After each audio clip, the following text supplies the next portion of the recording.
The hour convening having arrived, all members of this House will please report to the floor and take your seats. All members of this House will report to the floor. The clerk will ring the bell.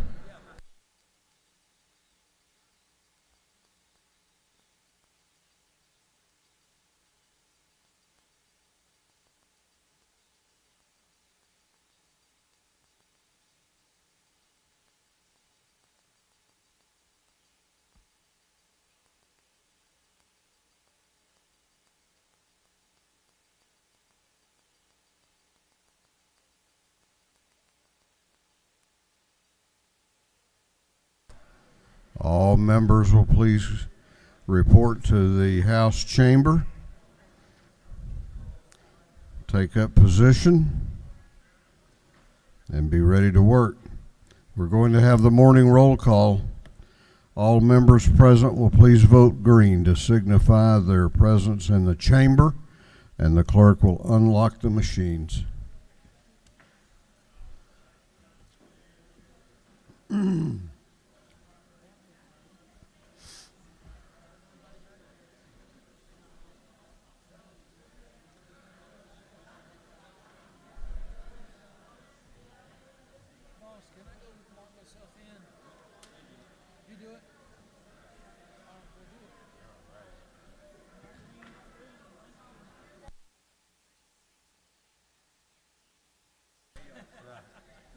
Have all members voted? Have all members voted? If so, the clerk will lock the machines on the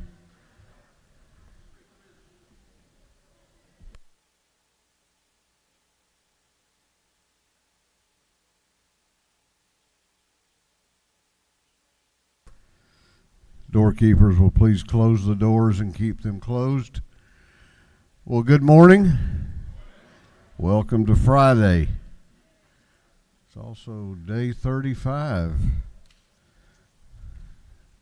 Getting down into the short rows now. We will begin our day with scripture reading and prayer by the chaplain, after which we will pledge allegiance to the flag of our country. Our chaplain this morning will be introduced by the gentleman from the 138th House District, Chairman Mike Chokas. Chairman Chokas.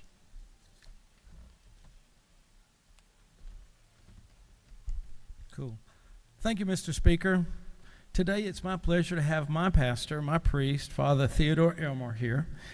He's a native of Pittsburgh. He lived in Colorado for a time before he moved to Georgia to continue his undergraduate studies in meteorology and history education, which he completed at Kennesaw State College.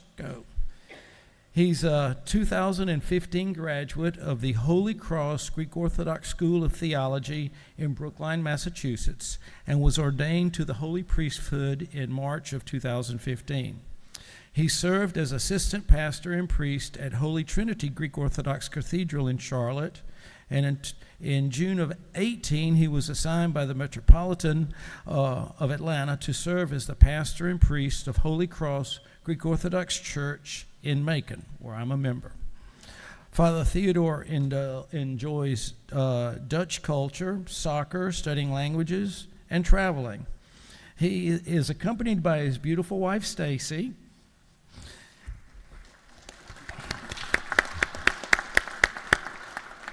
They've been married since January of 2010, and they are blessed with two sons, 3.5-year-old Joachim and 18-month-old Basil.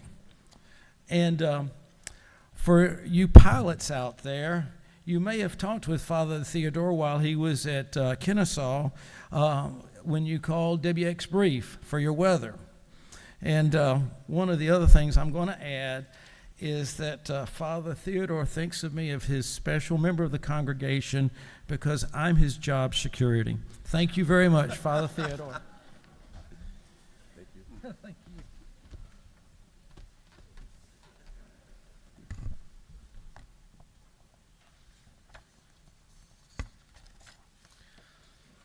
Good morning. First and foremost, I must thank the Speaker of this Assembly, Mr. Ralston, and Representative Mr. Chokas for the great honor of having been once again invited here as the chaplain of the day. And as a pastor and priest of the Greek Orthodox Church, this is a very, very special day to address you all. Today, March 25th, is a dual holiday in Greece for Greek Americans, for Orthodox Christians, really all Christians, because ecclesiastically, today is the commemoration of the Annunciation, the day where the Archangel Gabriel announced to the Virgin Mary that she would give birth to the Christ. If you do the quick math, it's actually somehow 9 months until Christmas already. Can't believe that. As for the other of the dual holidays, today is also the 201st anniversary of Greek independence from the Ottoman Empire. See a lot of blue today, including Representative Chokas, and the speaker has wore blue for us today too as well, so thank you for that. While it's an honor to be with you on this auspicious day, I also have another honor that is going to be taking place this coming week, which is going to shape a little bit of what I'm sharing with you today. Next weekend, I'm going to be facilitating a Lenten retreat for middle and high school students from all around the Greek Orthodox metropolis of Atlanta. And the theme of this retreat is going to be focused on the concept of doubt, a most important theme for our youth. Indeed, this is a theme that's very important in the realm of religion. And this theme of doubt is also very applicable to our society as well. Doubt is something that feels quite real to us these days, with the unrest and warfare in the world internationally, with the unease in society through the midst of the pandemic, and what sometimes feels like a general unease about society and the future for a whole host of reasons. It's really easy to fall into the snare of doubt.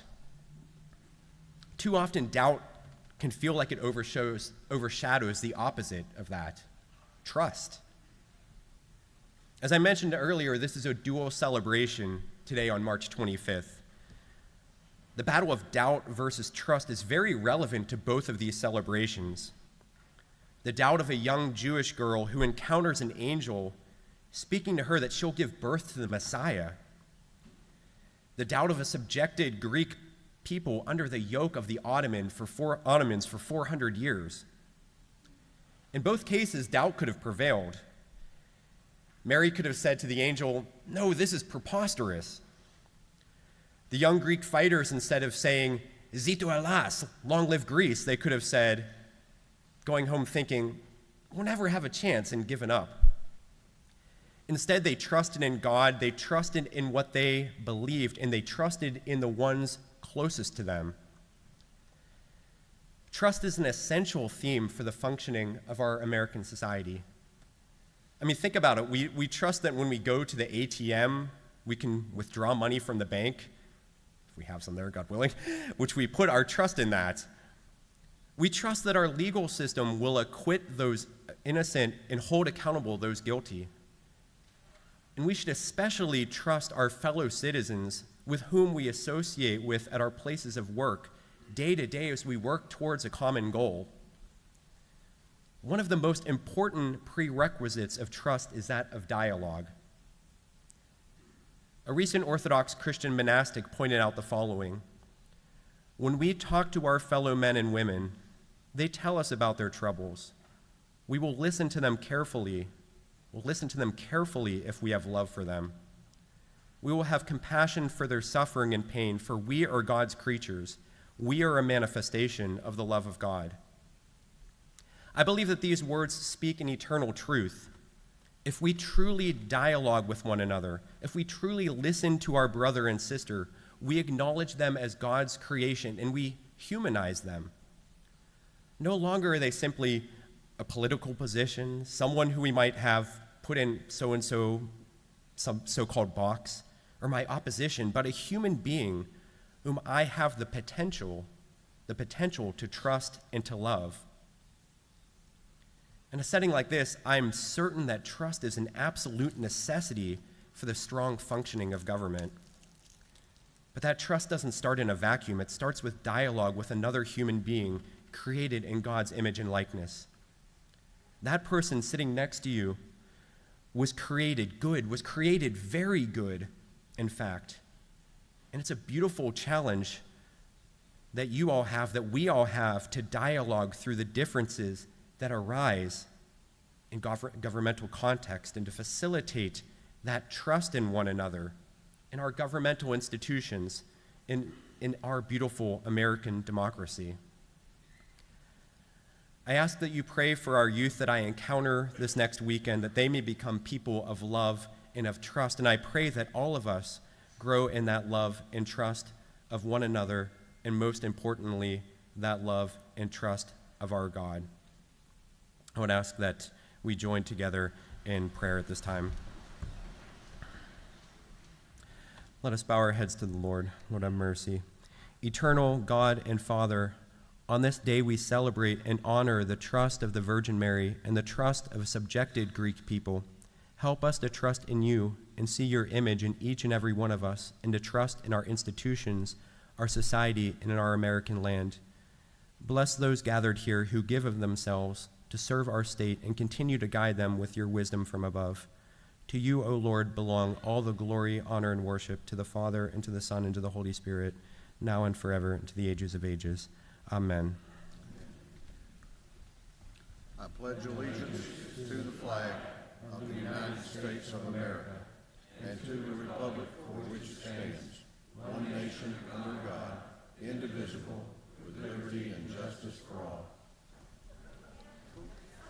Thank you. Doorkeepers will unlock the doors.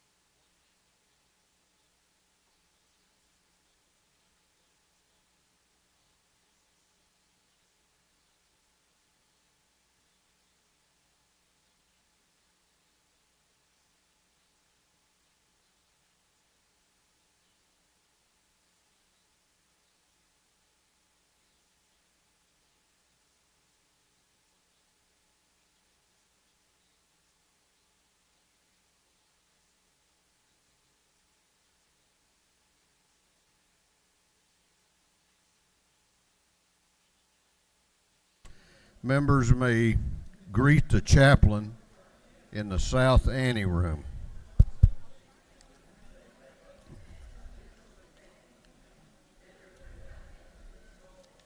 Chair recognizes Chairman Hogan, the chair of the Committee on Information and Audits. Thank you, Mr. Speaker. Your Committee on Information and Audits has read the journal of the previous legislative day and found it to be correct. And furthermore, Mr. Speaker, this question is for the Majority Leader, and ask him, do you know how weird it is being the same age as old people? And this came from Chairman Corbett.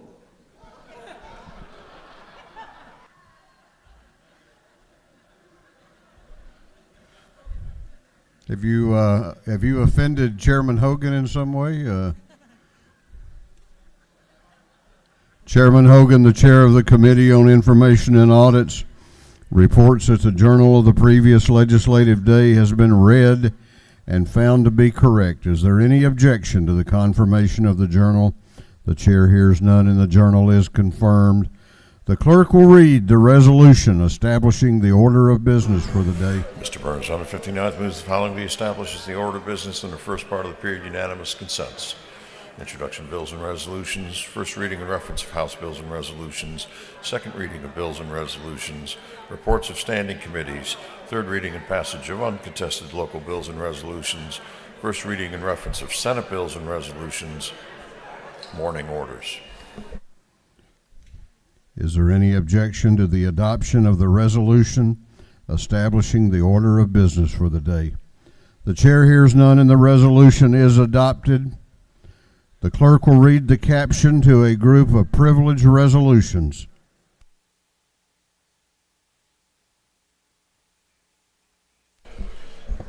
Recognizing, commending Jonathan Littlejohn Smith, commending Antoine Andre Patton, designating March 8 through 15, 2022 as Historically Black College and University Week, celebrating the 50th anniversary of green heating and cooling, recognizing and commending Thomas DeCarlo Calloway, commending Ashley McFarland, recognizing March 22nd, 2022 as the Georgia Cup Day and celebrating the Georgia Cup's 25th anniversary, recognizing March 26, 2022 is Mamie George S. Williams Day, congratulating the 2021-2022 Elbert County Lady Blue Devils, recognizing and commending the Central State University Chorus, recognizing and commending Falana Williams on her outstanding public service, commending and recognizing Garrett Garros for securing a silver medal during the Beijing 2022 Paralympic Winter Games, recognizing March 25th, 2022 is a day to celebrate DeKalb County's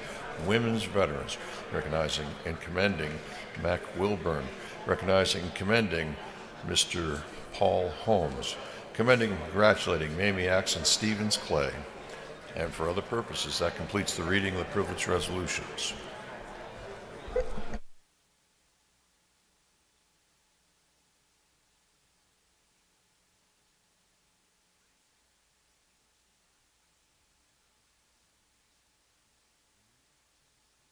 Is there any objection to adopting the privilege resolutions?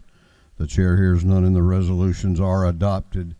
First reading of bills and resolutions. The clerk will read. House Resolution 1082 by Representative Chokas, the 138th, a resolution creating a House Study Committee on State and Local Law Enforcement Salaries.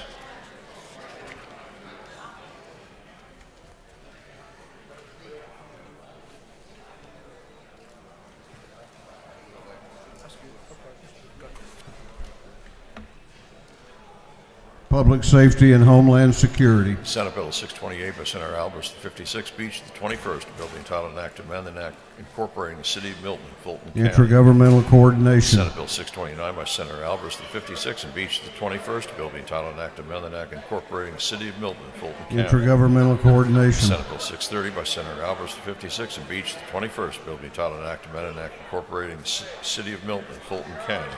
Intergovernmental coordination. Senate Bill 631 by Senator Cowser, the 46th, and again to the 47th. Bill be entitled an act to amend an act to grant the residents of Clark County and Clark County School District. Intergovernmental coordination.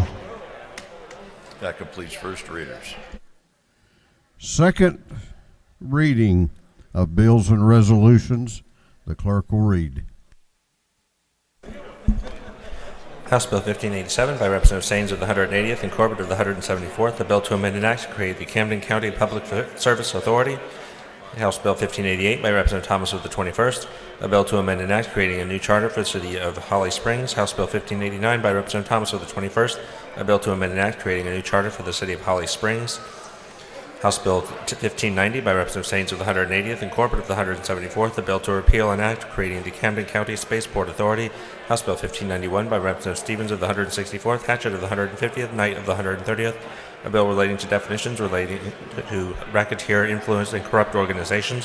House Bill 1592 by Representative DeLoach of the 167th, a bill to create the Long County Building and Public Facilities Authority. House Bill 1593 by Representative Crowe of the 110th and Holmes of the 129th, a bill to amend an act to provide a new charter for the City of Jackson.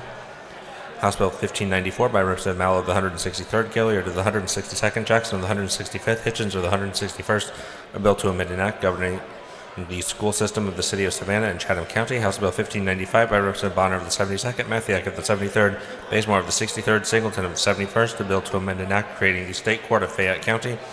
House Bill 1596 by Representative Bonner of the 72nd, Mathiak of the 73rd, Bazemore of the 63rd, Singleton of the 71st, a bill to amend an act creating the State Court of Fayette County.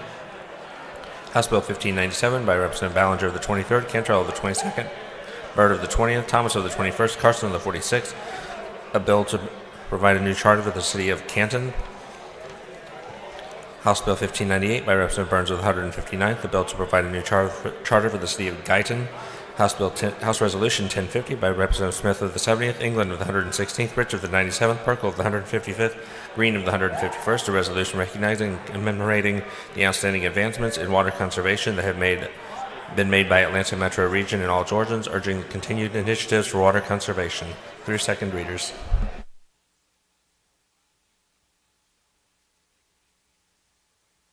Reports of standing committees. The clerk will read.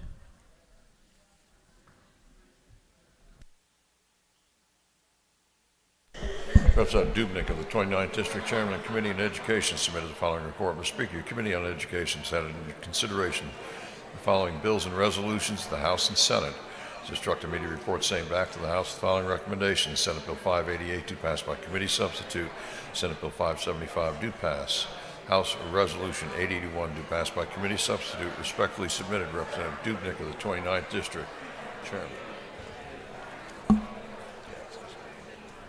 Representative Darlene Taylor, 173rd District, Chairman of the Committee on Governmental Affairs, submitted the following report. Mr. Speaker, your Committee on Governmental Affairs is under consideration the following bills of the Senate and has instructed me to report same back to the House. The following recommendations. Senate Bill 152 do pass. Senate Bill 534 do pass by committee substitute. Senate Bill 562 do pass. Respectfully submitted, Representative Darlene Taylor, 173rd District, Chairman. Representative Stephen Saints of the 180th District, Vice Chairman of the Committee on Governmental Affairs, submitted the following report. Mr. Speaker, your Committee on Governmental Affairs is under consideration following bills and resolutions to the House and Senate. This instructed me to report same back to the House. Following recommendations. House Resolution 1042 do pass by committee substitute. Senate Bill 337 do pass by committee substitute. Respectfully submitted, Representative Stephen Saints, the 180th District, Vice Chairman. Representative Sharon Cooper, the 43rd District, Chairman of the Committee on Health and Human Services, submitted the following report. Mr. Speaker, your Committee on Health and Human Services has had under consideration following bills and resolutions of the House and the Senate. Instructed me to report the same back to the House with the following recommendations. Senate Bill 496 do pass by committee substitute. Senate Bill 573 do pass. House Resolution 998 do pass. Respectfully submitted, Representative Sharon Cooper, the 43rd District, Chairman. Representative Martin of the 49th District, Chairman of the Committee on Higher Education, submitted the following report. Mr. Speaker, your Committee on Higher Education has had in consideration the following bills of the Senate. It instructed me to report the same back to the Senate with the following recommendations.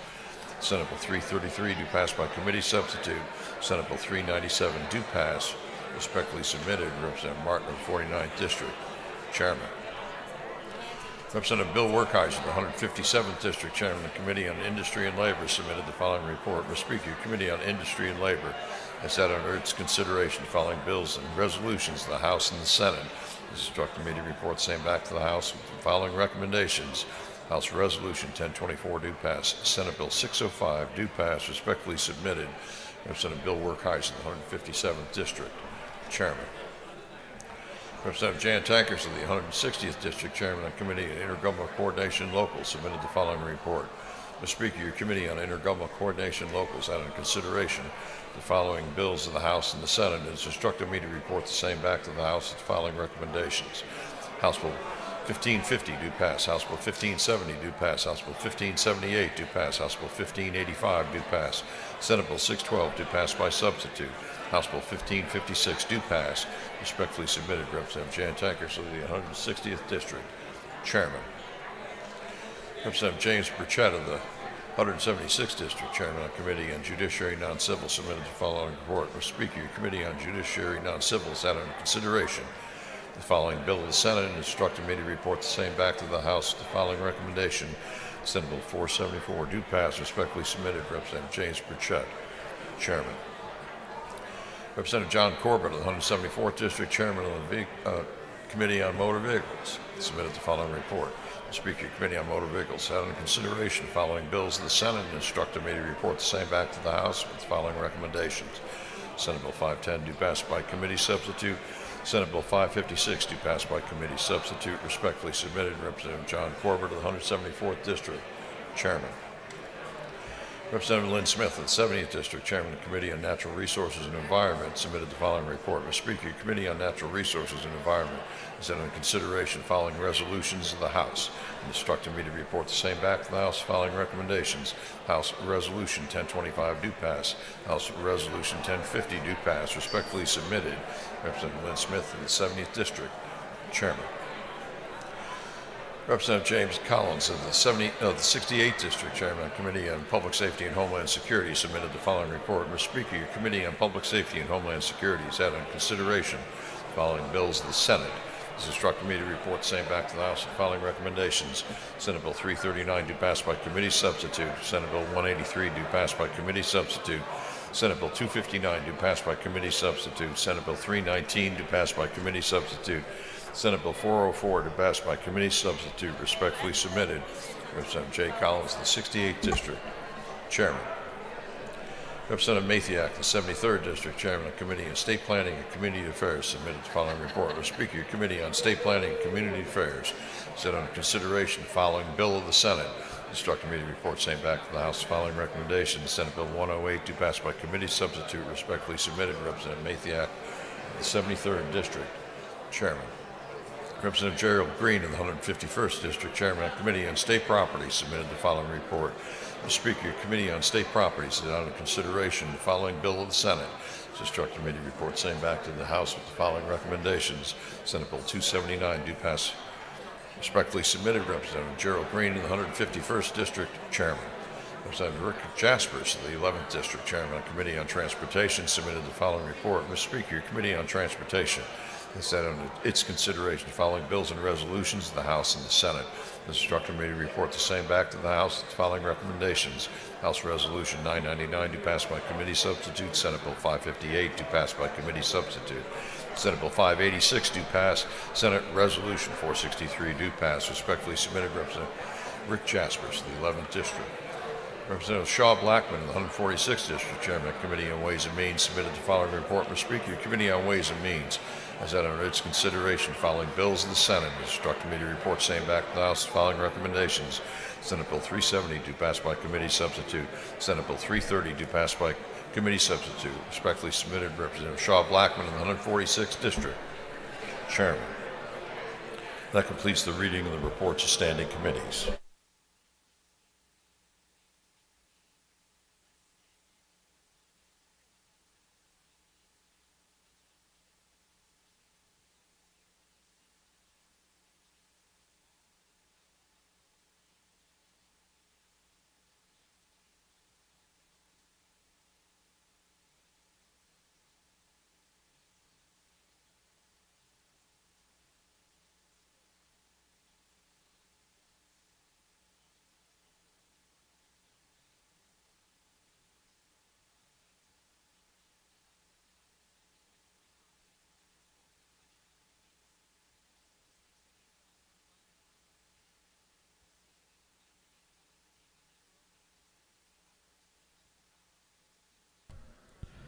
All right, we're going on now to the local calendar.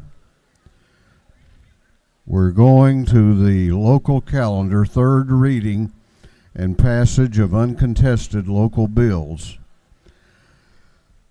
One bill on the local calendar relates to homestead exemption and requires a recorded 2/3 roll call vote for passage.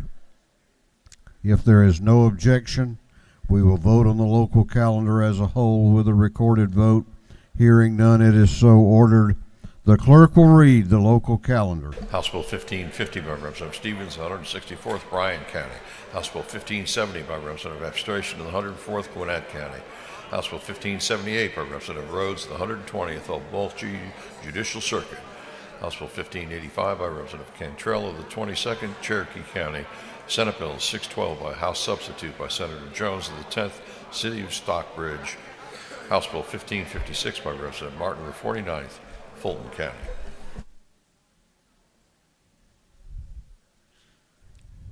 Is there any objection to the previous question being ordered on the local calendar?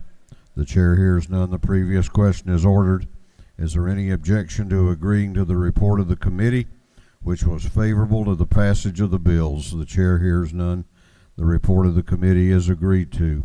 Shall these bills now pass? All those in favor of the passage of the bills on the local calendar will vote aye. Those opposed will vote no, and the clerk will unlock the machines.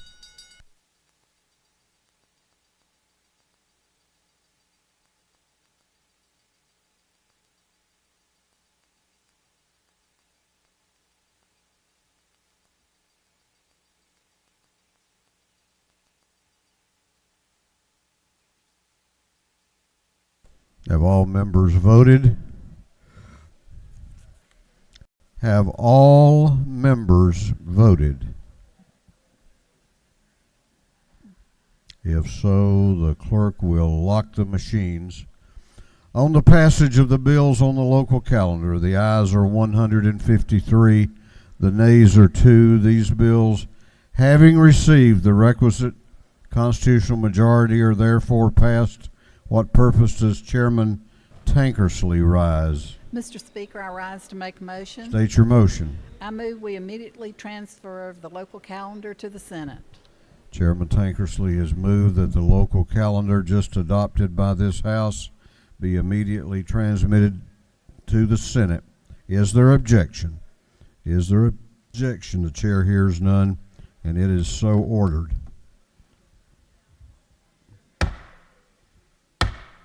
Okay, we're going on now to morning orders. And before we begin, let me sort of tell you where we are. By rule, a total of 10 minutes. By number of people signed up, 13. So I haven't tried this session. It's kind of fun. Betsy's got a lot going on up here today, so we're not going to give you a per member time. We're going to see who will take care of their neighbor. Okay? And if some of you who have signed up don't get reached, don't look at us. Look down here. Chair recognizes Chairman Lynn Smith for a morning order.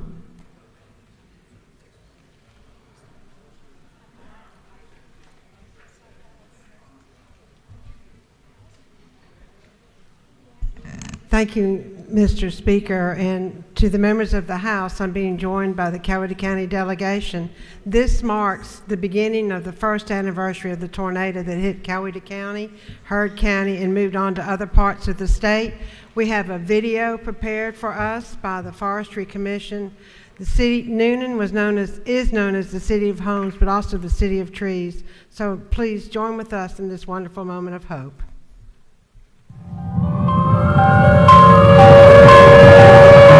In Coweta County, this tornado warning in effect until 12:15. It's hard to still believe that a tornado is actually going to hit you. The amount of damage to homes and also to our tree canopy was just catastrophic. It is a lot different from anything I've ever seen.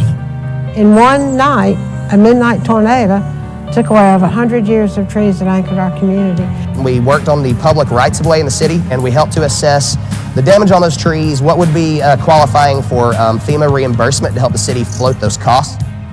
So, not in my lifetime, but in the lifetime of children and our grandchildren, they'll see another tree canopy emerge over the city of Noonan. It will look like it did before the storm. But then that gives people hope. Thank you for standing with us.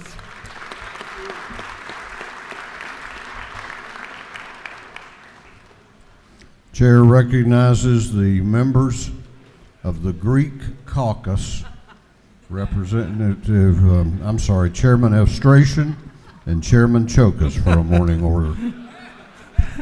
Thank you, Mr. Speaker. Good morning. Today marks the 201st anniversary of Greece's independence. On March 25th, 1821, as you heard earlier, Greece declared its independence from the oppressive Ottoman Muslim Turkish Empire.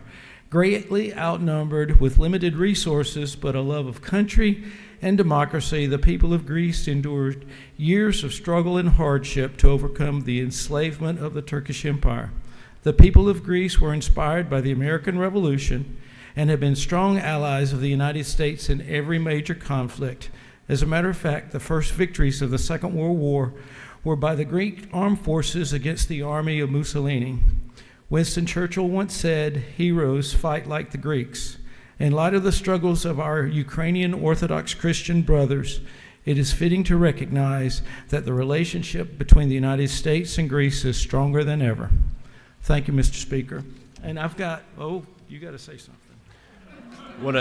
Greece is the birthplace of democracy, cultural and great influences for the entire Western civilization, so we appreciate everyone recognizing Greek Independence Day today. Thank you.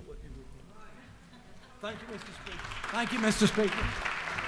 Chair recognizes Chairman Hogan for a morning order.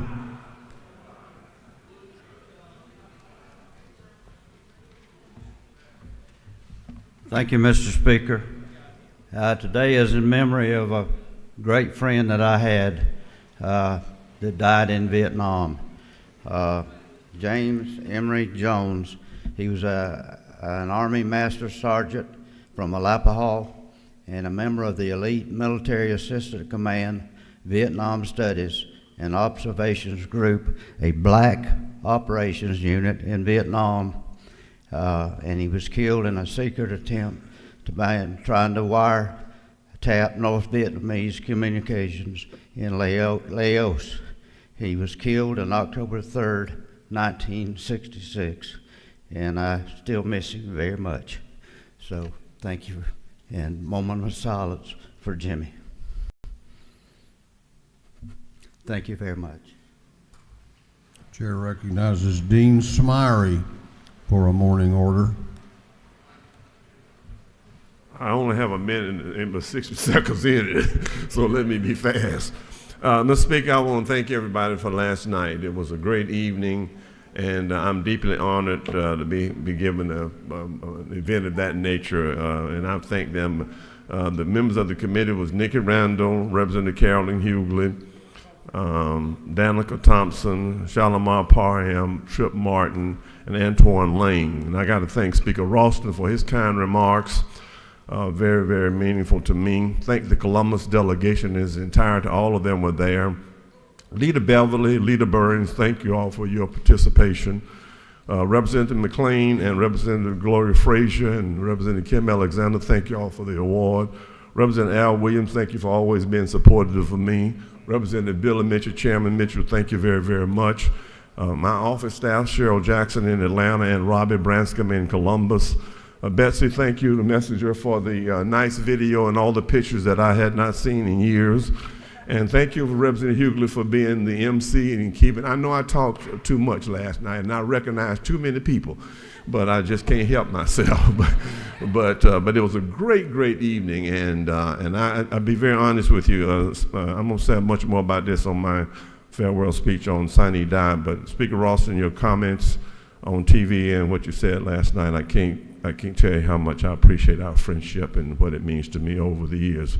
We're different sides of the aisle, but we have a civility with each other, and I'm deeply, deeply honored. And lastly, I want to thank all the sponsors. Representative Hugh told me who the sponsors were. The one was the Coca-Cola Company, and they says, this Coca-Cola bottle, I'm just deeply honored. Calvin Smyrie, Dean of the House, and I tell you that's something. And lastly, but not least, and I don't fly nothing but Delta, and I don't drink nothing but Coca-Cola. Thank y'all very much.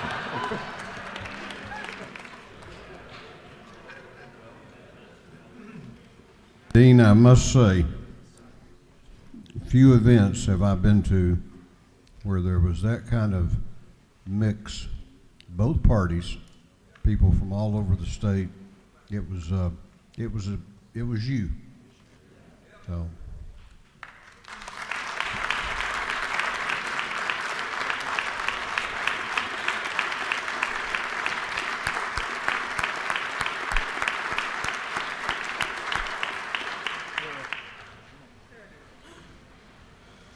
Chair recognizes Representative Gravely for a morning order.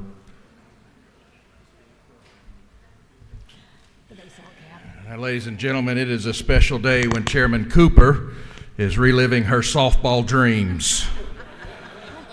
Today I want to recognize a very special organization to me. Y'all know my passion for coaching and coaching the EC Bullets fast pitch softball team. Today we honor, if you'll look up on the screen there, Coach Greg Schnuty grew up in Indiana with a love for baseball and received an athletic scholarship to play baseball at Florida State University. He started coaching softball in Birmingham, Alabama, and moved to Atlanta in 1991. Coach Snooty formed EC Bullett's fast pitch softball organization in 1996, putting the Peach State on the map as a top state for college recruits in one of the fastest growing sports in the nation, a woman's sport. Coach Snooty is recognized as one of the most influential coaches in club fast pitch softball for having built one of the strongest programs in the nation, EC Bullett's Fast Pitch, spanning 11 states now to include Alabama, Delaware, Florida, Georgia, Mississippi, New Jersey, New York, North Carolina, South Carolina, Tennessee, and Virginia, and they compete in nationwide tournaments. Coach Snooty is a remarkable man and a dedicated father of 3 daughters and 1 son, Kim, Kelly, Brandy, and Brock, all of whom participated in Division I collegiate athletics. He is a grandfather to 9 grandchildren. The EC Bullets Fast Pitch organization has established and maintained a proud tradition of excellence and success by developing competitive softball players with equal emphasis on character and performance. Ladies and gentlemen, they have sent over 500 young ladies who play in the Bullet softball program to college on scholarships, some even competing on NCAA softball programs. The phenomenal performance of this organization is clear indication of its outstanding athletic ability, dedication, hard work, unity of purpose, and spirit. Ladies and gentlemen, I'm so excited today to recognize Coach Greg Snooty, the EC Bullets Fast Pitch program, and today, Friday, March 25th, is EC Bullets Day in Georgia. I'm going to turn it over to Representative Wiedauer for a special comment. And EC stands for East Cobb. East Cobb, that's right. East Cobb. Greg Snooty happens Just to be my father-in-law. before you begin, Representative, I hope you can get this in 27 seconds. I do. Greg Snooty is my father-in-law, and I'm very blessed to be able to call him a friend, not just my father-in-law. So, congratulations. Go East Cobb Bullets.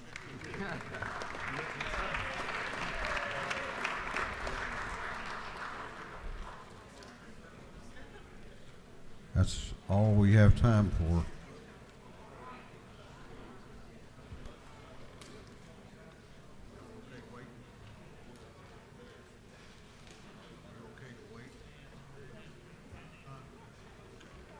All right. That completes our morning orders.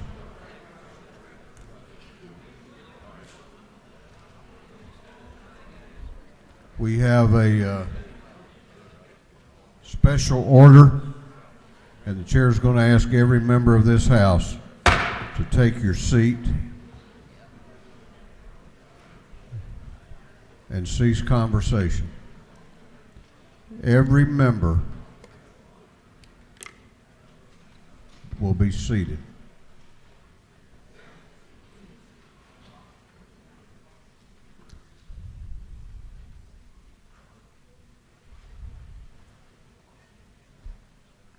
Chair recognizes Chairman Randy Nix for a special order. Thank you, Mr. Chairman. To my friends and my colleagues, I come up here this morning not as your ethics chairman. I don't think anybody's in trouble yet, so some of you can breathe a sigh of relief. And I'm not here to talk about gambling, so some of you others can breathe a sigh of relief. I'm here today to tell you how much it means to me to serve in this House and to thank some people for helping me along the way. I want to start by reading some words from Shakespeare. Has anybody here ever read Macbeth, or at least read the Cliff Notes? There's a little passage there, and it says this passage dramatizes the damaging physical and psychological effects of political ambition on those who seek power. And this is a speech by Macbeth towards the end of his life when it was all over. Listen to this. It said, tomorrow and tomorrow and tomorrow creeps in this petty pace from day to day to the last syllable of recorded time. Out, out, brief candle. Life's but a walking shadow, a poor player that struts and frets his hour upon the stage and then is heard no more. Now, I don't know why I thought about that, but when I decided to come up here, somehow that image of strutting and fretting across the state and being no more is kind of interesting. And I want to use that to just tell you this. Don't take yourself too seriously up here. They told me when I first got elected that everybody loves you. They want to get your contact information. They come see you. They call you. But as soon as you tell them you're not going to run anymore, you can feel your phone start vibrating as they take you out of their contacts, and mine's already vibrating. You know, it has been a tremendous honor to serve with you individually and with those many who have come before during these past 16 years. And I want you to know that those 16 years passed really, really fast. Seems like I turned around twice and it was 10 years. And I told my wife, and she's here, by the way, there's Debbie over here, my better half. I'm going to talk about her in just a minute.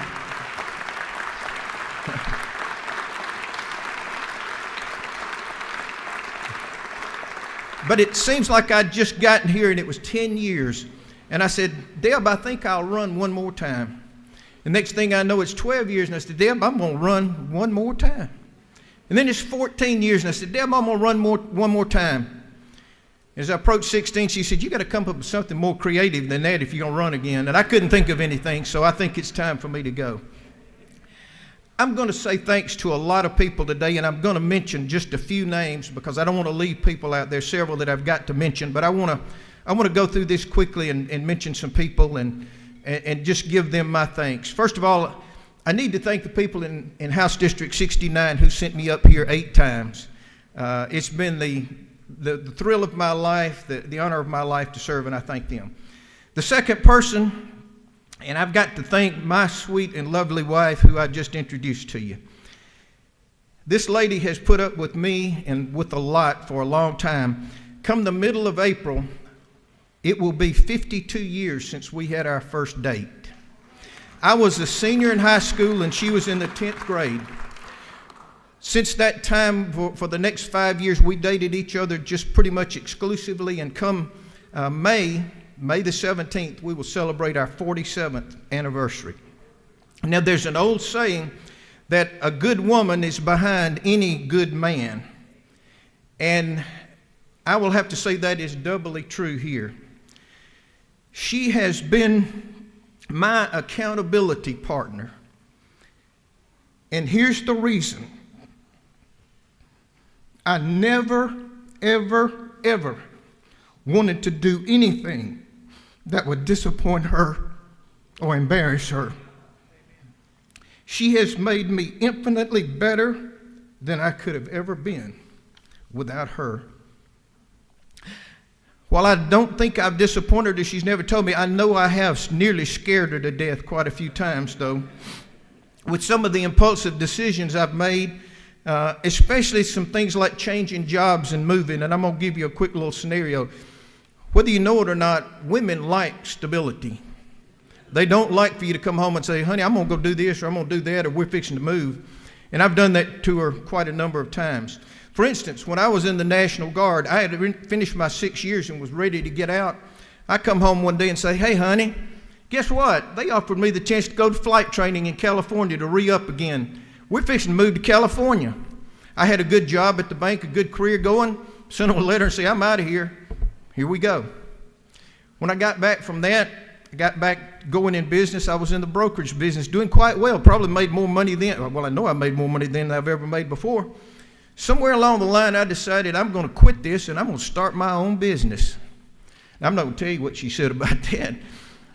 But I'm going to tell you this. She was absolutely right because it was the most expensive education I ever got. And then in 1993, I said, hey, Deb, let's move to Georgia. We was living over in Slapout, Alabama. So let's move to Georgia. I got an opportunity to go to Athens, Georgia. We loaded it up and we moved. 1994, I said, Deb, this ain't going too well. And I've got an opportunity now in LaGrange, Georgia. So we're going to move. Here we are. And then in 2006, my predecessor, Jeff Brown, made the announcement he was not going to run again, but he didn't make that announcement until Thursday of the week before qualification. Everybody thought he was going to run, so nobody's going to run against him. So I go home and said, hey, Deb, guess what? I'm going to run for the Georgia House of Representatives. She looked at me like, have you lost your mind? Well, Let me give you the rest of the story now, why I love this woman so much. When I did that, the bank I was working for, I was a city executive for a pretty good-sized bank in LaGrange. They told me, you're going to have to resign.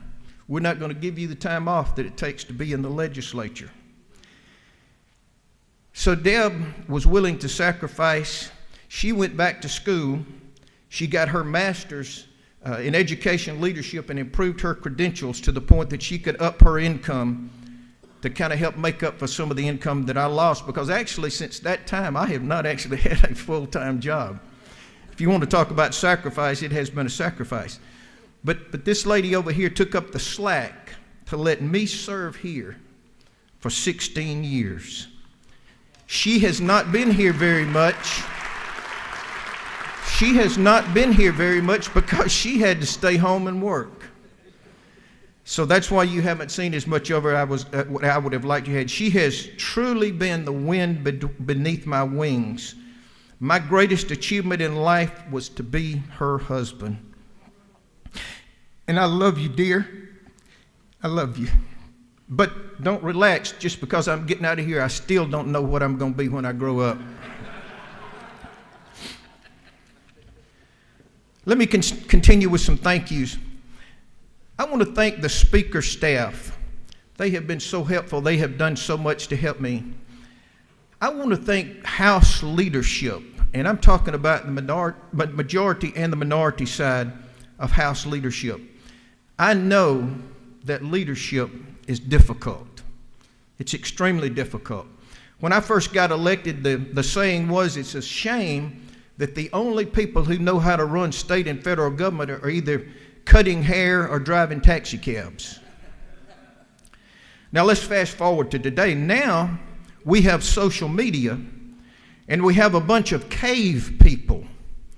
Y'all know what cave people are? That's citizens against virtually everything. We got a bunch of cave people who can magically become epidemiologists overnight. They flunked 10th grade biology, but they can tell you everything you need to know about a virus. Any of you know those people? The next day, they can be constitutional scholars. They can tell you all about Article 5 conventions and those kind of things. And then before you know it, they're experts in election law. Man, they can send you all this stuff. It's just amazing. And now those same people are experts in mental health and insurance. Wow. That's interesting, isn't it? But you know, since they have no positive agenda of their own, they love to spread outlandish conspiracy theories and outright lies to try and destroy the good and noble work that you leaders are doing here. And I want to thank you for holding strong. You hold this house together, and I want to thank every one of you. And I'm not talking about just our leaders right here, but I'm talking about our committee chairman. I'm talking about the men and women throughout this house and what you do. Thank you for what you do. I want to thank the administrative assistants I've had. Those people have been great. Now, Chairman Martin and I go through about 2 a year. I don't know what he does to them, but they don't seem to stay around very long. But the ones that I've had, I want you to know they have been smart, talented, and dedicated people, and I appreciate them. Legislative Council. We've got a great group in Legislative Council. I've got to mention one name here. I've got to mention Jeff Lanier. Jeff Lanier knows ethics backwards, forward, sideways. I have called him so many times on so many issues. He's always answered and always had the answer for me, and I really appreciate Jeff. I want to thank our clerk and his staff. You know, I've been able to be here under two great clerks, Robbie Rivers and Bill Riley. I don't think there's any that are better in the world. And their staff, I don't think there could be anywhere better in the world. They have done so good. Now here's how I'm going to put it. They keep it all between the ditches as we go down the road. The House Budget and Research Office. I'm amazed at what all they can get done, both on the budget and all the research, the papers they give us. They help us with those expert things we need. The GSP officers that do the security here. And a group that I want to stop and mention really specifically that I love, our doorkeepers. You know,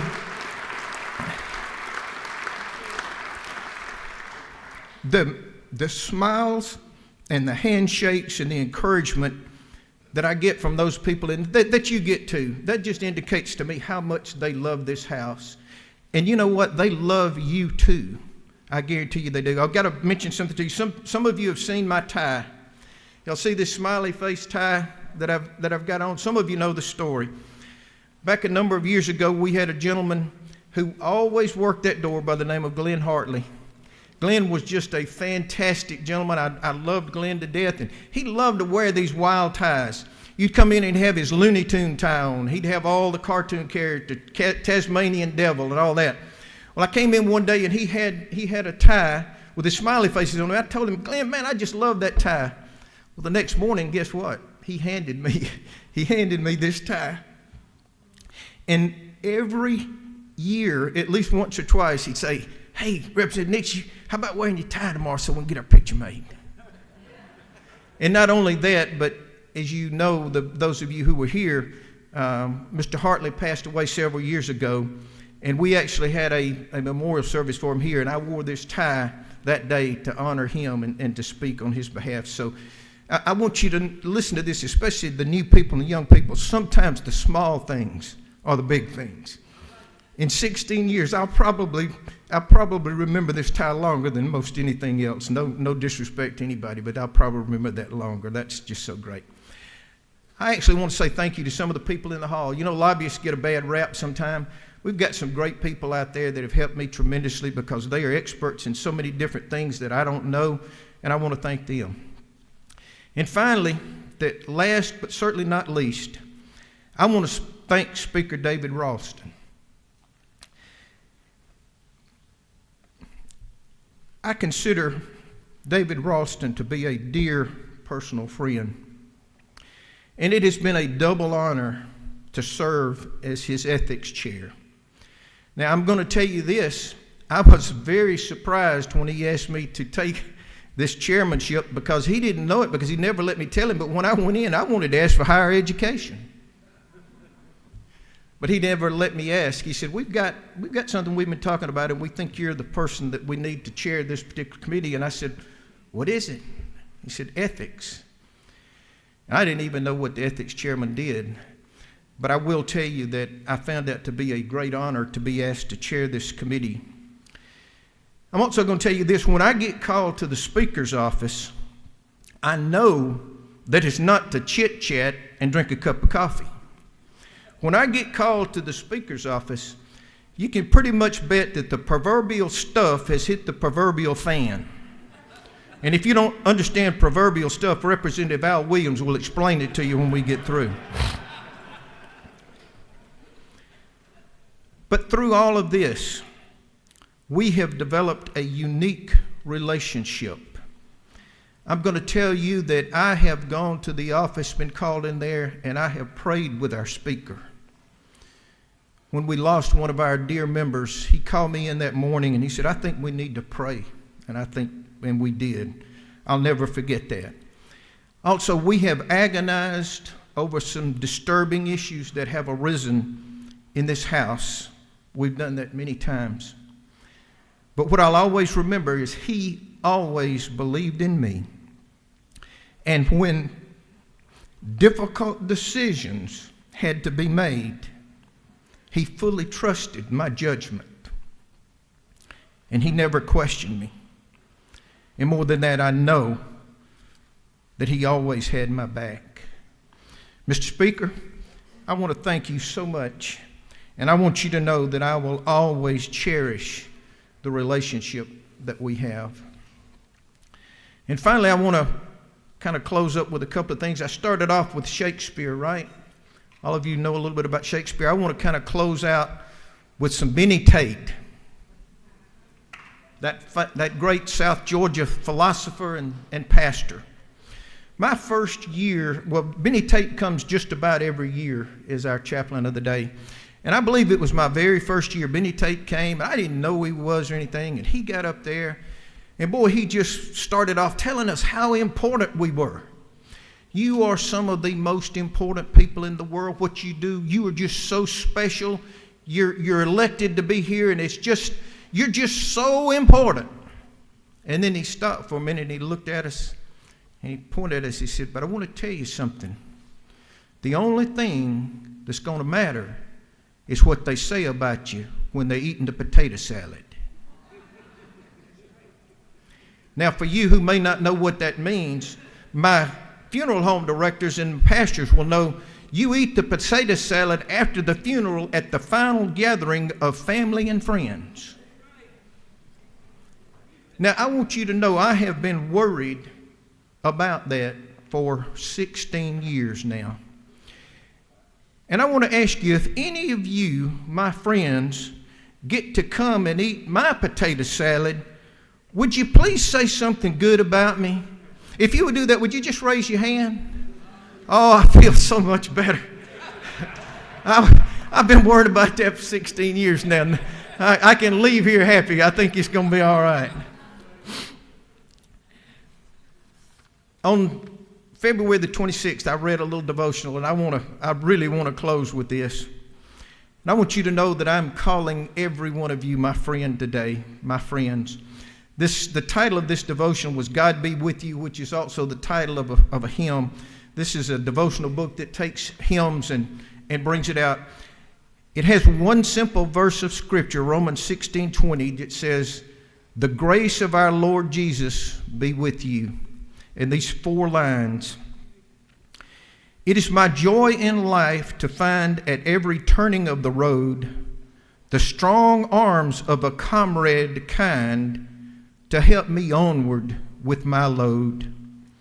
And since I have no gold to give and love alone can make amends, my daily prayer while I live, God, make me worthy of my friends. Thank you, Mr. Speaker. I yield the will.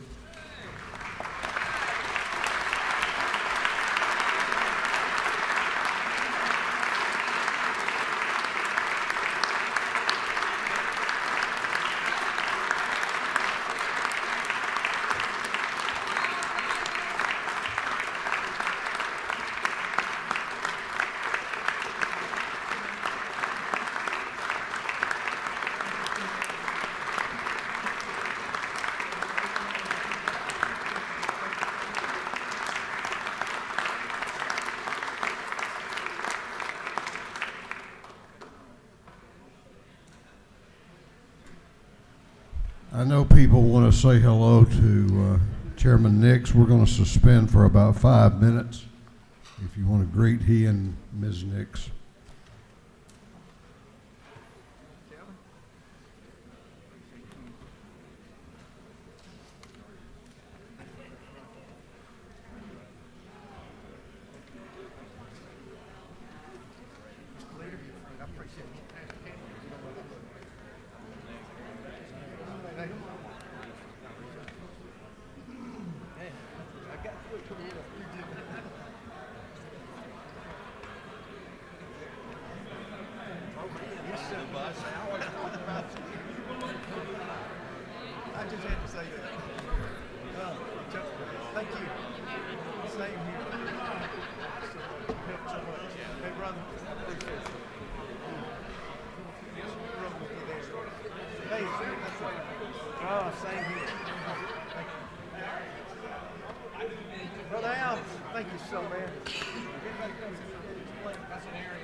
I'll be there. Thank you.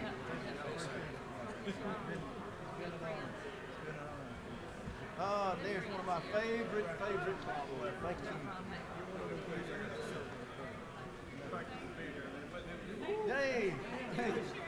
I thought you were pretty good.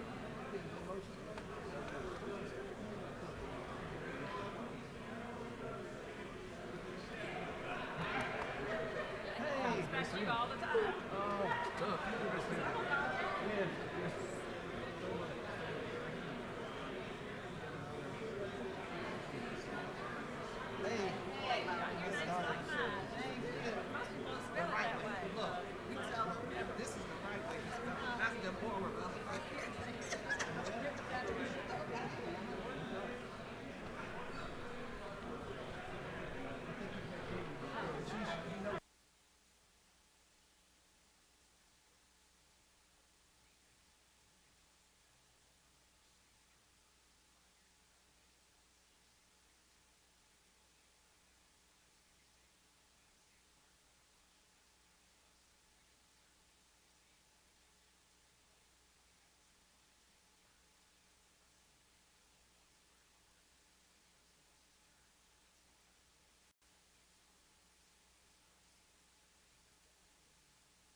Okay, let's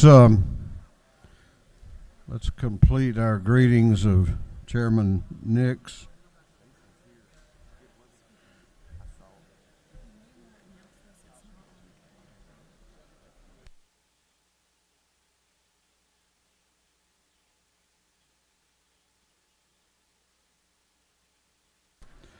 All right, let's complete our greetings, because we're going on now to the rules calendar. Going on to the rules calendar. Clerk will read the caption to Senate Bill 226.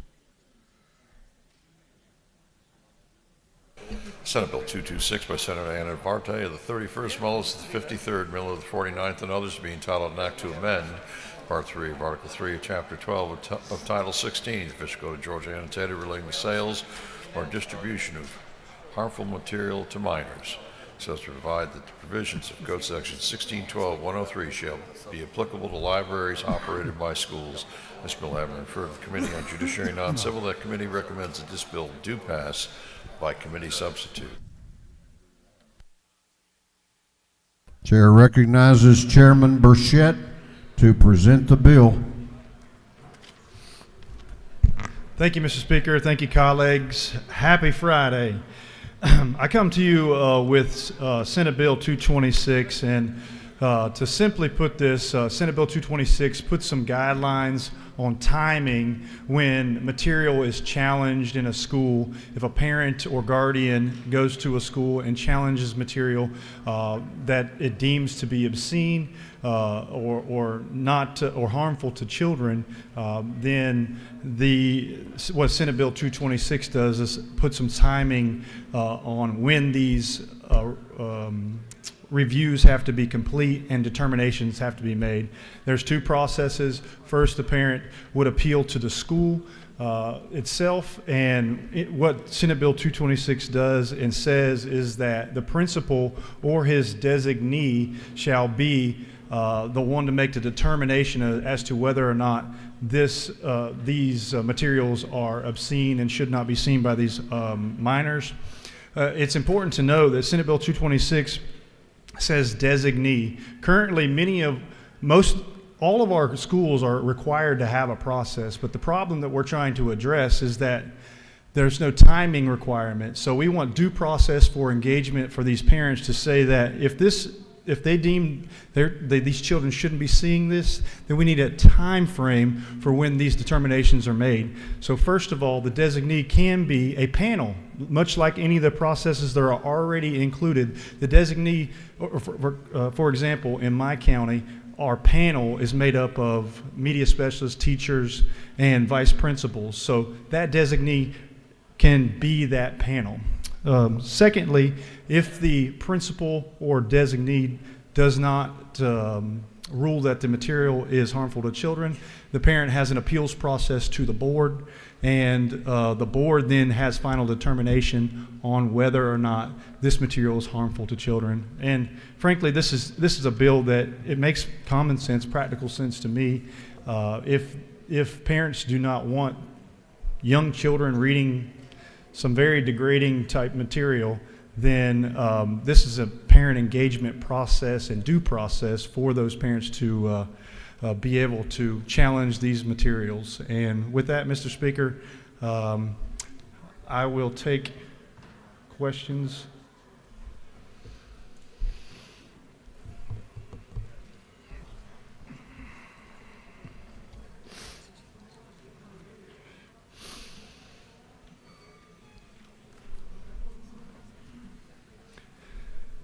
It's a beautiful day outside.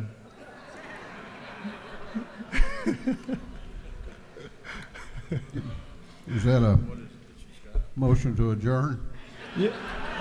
I would make that motion, Mr. Speaker, if I were allowed. You have a question if you yield. I yield. Chair recognizes Representative Jasmine Clark to your left for a question. Thank you, Mr. Speaker. Does the gentleman yield? I do. So in this process, the principal or their designee has a week to respond and 10 days to make a decision. Correct. What if that principal or their designee gets 40 or 50 separate complaints from separate parents of students within that school? Well, that's a very good question. Thank you for asking that. There's a provision in here that allows for the designee or the principal to settle on a time frame that is reasonable to the challenger and the principal or designee. So does the gentleman further you? Certainly. So in this allowance for them to agree upon a time frame, are they going to have to agree upon a time frame for each of the 40 or 50 separate complainants that come to them? What if someone comes on Monday, 10 people come on Tuesday, 20 people come on Wednesday? Is he or she or the designee, if that's a panel, going to have to basically make agreements with each of these individuals in order to come up with a time frame? Because I'm just thinking about the workload here that we're putting on our administrators in our school that already have a lot going on.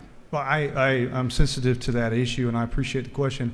I think that is the answer to your question is yes. Each individual challenger, they would have to agree to a time frame outside of the provisions of this bill. But I don't necessarily agree with, I guess, the underlying provision of that scenario. I don't believe that this is going to ensure that there are going to be 40 or 50 challenges of material, because I think, as my colleagues will testify to, these challenges are already being had. We're trying to just put some reasonable time frames on them. I don't think this is going to instigate just a surge in challenges. Respectfully, I would disagree after seeing some things on the internet. I think there are people poised and waiting for this bill to pass, and this bill in its current format does not have any guardrails to protect our principals or their designees from this potential for there to be an onslaught of these requests for reviews. And so I would say, if we're going to create guardrails, in my opinion, there should be guardrails as well for who and how many of these can come at one time. Thank you very much. Very good. Thank you. Mr. Speaker, I believe we have plenty of time to engage in this conversation, so I'm going to yield the well. Gentleman has yielded the well. Chair will remind members that the Rules Committee has imposed a 1-hour time limit on debate. That will be allocated 30 minutes to each side. That does not include the presentation. It will begin now. Chair recognizes, to speak to the bill, Representative McLaurin. Thank you, Mr. Speaker. Good to see everybody this Friday.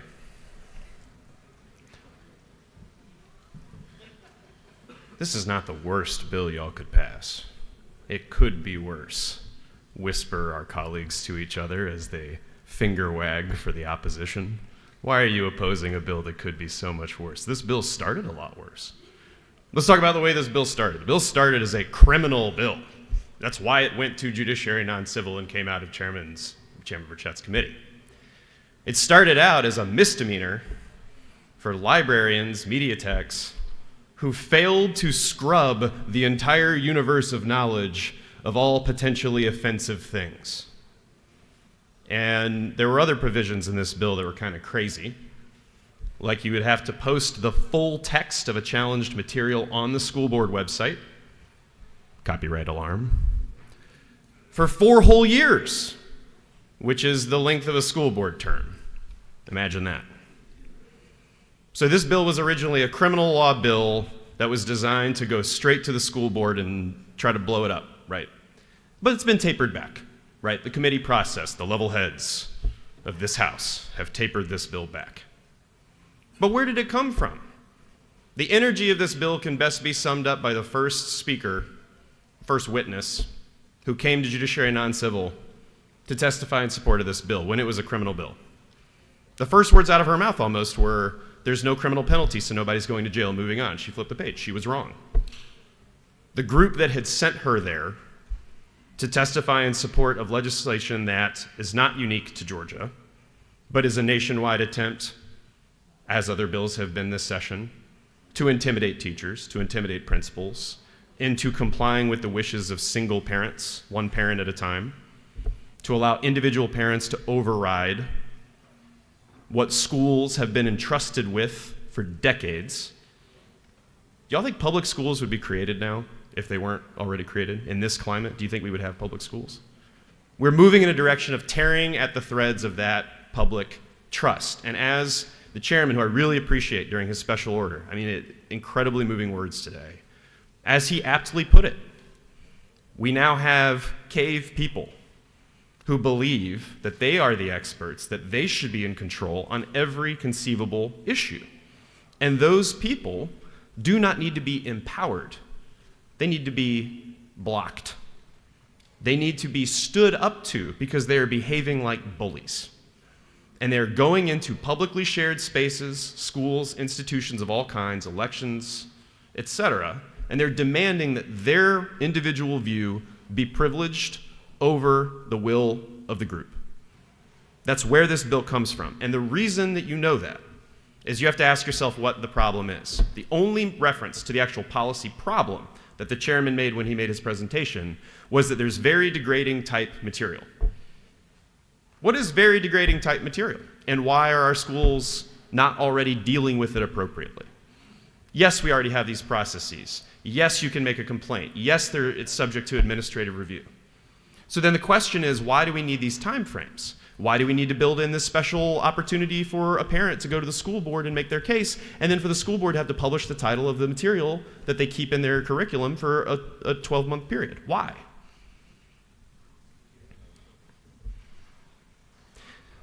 The reason is because you all are not willing to stop the crazy. There's a certain amount of it you're willing to do. There's a measure of it you're willing to do, and I want to acknowledge that in all honesty and full fairness. And I think that during the special order, when you get congratulated for standing up somewhat to the crazy, it's not zero, right? There's some amount of you go to the town hall and somebody says, well, gosh darn it, you know that those machines were hacked and the election was stolen. I'm sure, just guessing, that some of you probably say, well, I don't know about evidence specifically of that, but we're very concerned about security, and we're very, and so you give them a little bit of rope, right? Because that's easier than just saying, y'all have no idea what you're talking about, you're being fed lies by Eric Erickson, you're reading the wrong websites, don't believe everything you read on Facebook. You could do that, but you'd start losing elections. So you don't do that. So instead you give them SB 226. One of my favorite speeches this session was Representative Hollins on transparency in schools. She told y'all, we did transparency over Zoom for 2 years. We don't need more transparency, right? Where's the policy problem? The truth is, when we were given manila folders of the potential materials, they were cherry-picked, they were isolated, and at the very back of the folder was information about gender identity and trans people, right? The first witness I spoke about is a member of a national organization that has an anti-trans agenda. There's something lurking in this, and the other speakers will talk about this, but there's something that's dangerous, that's beneath the surface of this bill that you're facilitating, you're giving a little bit of rope to, giving a little bit of air to, and you're going to tell yourselves today that it's harmless. But what happens 2 years from now, 4 years from now, when that little seed grows and the disease festers? What happens is you get what's happening outside of the Senate subcommittee for HB 1013, this chamber's landmark mental health legislation that everybody should be justifiably proud of. My goodness, I'll go to your town halls in rural counties and defend you. You don't want that, I know. But I would defend you to your constituents so vigorously for voting for a good bill. And yet we have what? Discussion of the World Health Organization and pedophiles? That's what we're talking about? And we in this chamber would like to believe, well, SB 226 has nothing to do with that. It's this small bite. We're just giving them a little bit and they'll go away and it's fine. No, what you're doing is you're enabling. You're enabling a spirit that is corrosive to public trust and corrosive to democracy. People like to talk about how there's a difference between a democracy and a republic. We hear that a lot. That's rhetoric, right? Notwithstanding the broad definition of democracy, y'all like to claim that a republic is what we are. Well, if that's true, what does that mean? It means that you're custodians who don't just enact the will of the people, who don't just bend a mob rule. You're people who stand in the gap and say, you're misinformed on this, and I'm sorry, and you can vote me out if you disagree with me, but you just don't have the perspective here that you need. That takes courage. It might take career-ending courage, but it's courage nonetheless. I'll get out of the well. What matters here is what's in your heart. What matters is what's in these teachers' hearts, these administrators' hearts. We know they want to do the right thing. Do we know that about the parents that we're enabling? The individuals who will come out of the woodwork to cause as much noise as possible because they feel that it's their God-given right to disrupt public institutions. Last thing I'll say about this, that first witness who didn't know what the bill said, who stood for the bill in its very first instance, she's now a candidate for State House in this state. I hope you enjoy having her as a colleague. Mr. Speaker, I yield the well.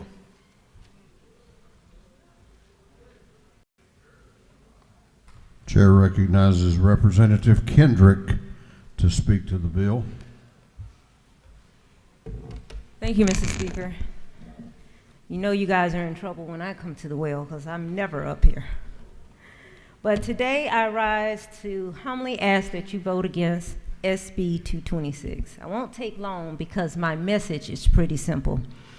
You see, ladies and gentlemen, SB 226 is a solution looking for a problem. I asked several times in public and private for an answer to this very simple question. Why are we creating new legislation and we already have rules to deal with media procedures for what is termed offensive books, and I have not heard more than a handful of examples where the process has not worked in a timely manner? I would like to point your attention to the board, and hopefully you can read that. I know it's a little blurry, but I'll read it to you, the pertinent parts. This comes from the Georgia Board of Education, and it is Rule 160-4-4-.01 dealing with media programs. And it says requirements. Each local board of education shall adopt a media policy that, 1, provides for the establishment of a media committee at the system level and at each school. Number 2, requires development of procedures for the school system and for selecting materials locally, handling requests for reconsideration of materials, considering gifts of instructional materials, using non-school owned materials, and complying with copyright law. And if you see at the very end here, there is actually a code section that is OCGA 20-2-167 and about 3 other code sections. So as you can see, there is no problem that needs to be solved. It's already solved, not only by statute already, but by a Georgia Board of Education rule. When this bill came to Judiciary non-civil to be heard, I cannot tell you how many school systems emailed me with a copy of their media policy that's in full effect right now, that engages parents, teachers, and other community stakeholders to do exactly what this bill is seeking to do. From Paulding County to Gwinnett to South Georgia, all these school systems have procedures already in place. And the people that actually teach and actually will be on the hook under this bill, like media personnel and principals, are scratching their heads as to why we're considering this, and I'm scratching my head with them. Of all the actual problems in this state that we have to consider, like the hundreds of thousands of uninsured Georgians, because we won't expand Medicaid, nursing and healthcare shortages, a crumbling infrastructure system that thankfully will be fixed by President Biden. Oh, and this thing called the pandemic. We are debating right now about a problem that literally doesn't even exist because it's already been solved. Now, I'm not naive. I know this bill is a part of a whole scheme to introduce a lot of bills that are solutions looking for a problem this year. They're made up figments of imagination by some members of the majority party. But hopefully you will see that I'm showing you literally in black and white that this bill literally is a solution on the prowl for a problem that we do not have. Not one person who supports this bill has been able to provide me with overwhelming evidence that this is actually an issue and that we should be spending our time and energy on it, and that it's not already covered by existing law and procedures. So if you truly want to show that you believe in small government, vote no to this duplicative effort. But if you want to just score some political points for made-up prices, then go ahead and vote for it. So to sum it up, number one, SB 226 doesn't have any proof that obscene materials is actually a problem that isn't already being solved. And even if it is, we already have statute and laws in place to deal with it. Those of you interested in history may know that the great Stoics said that one of our greatest tendencies as humans is to imagine things that are not reality, and that we as humans have to try every day to overcome that fear of things that don't exist.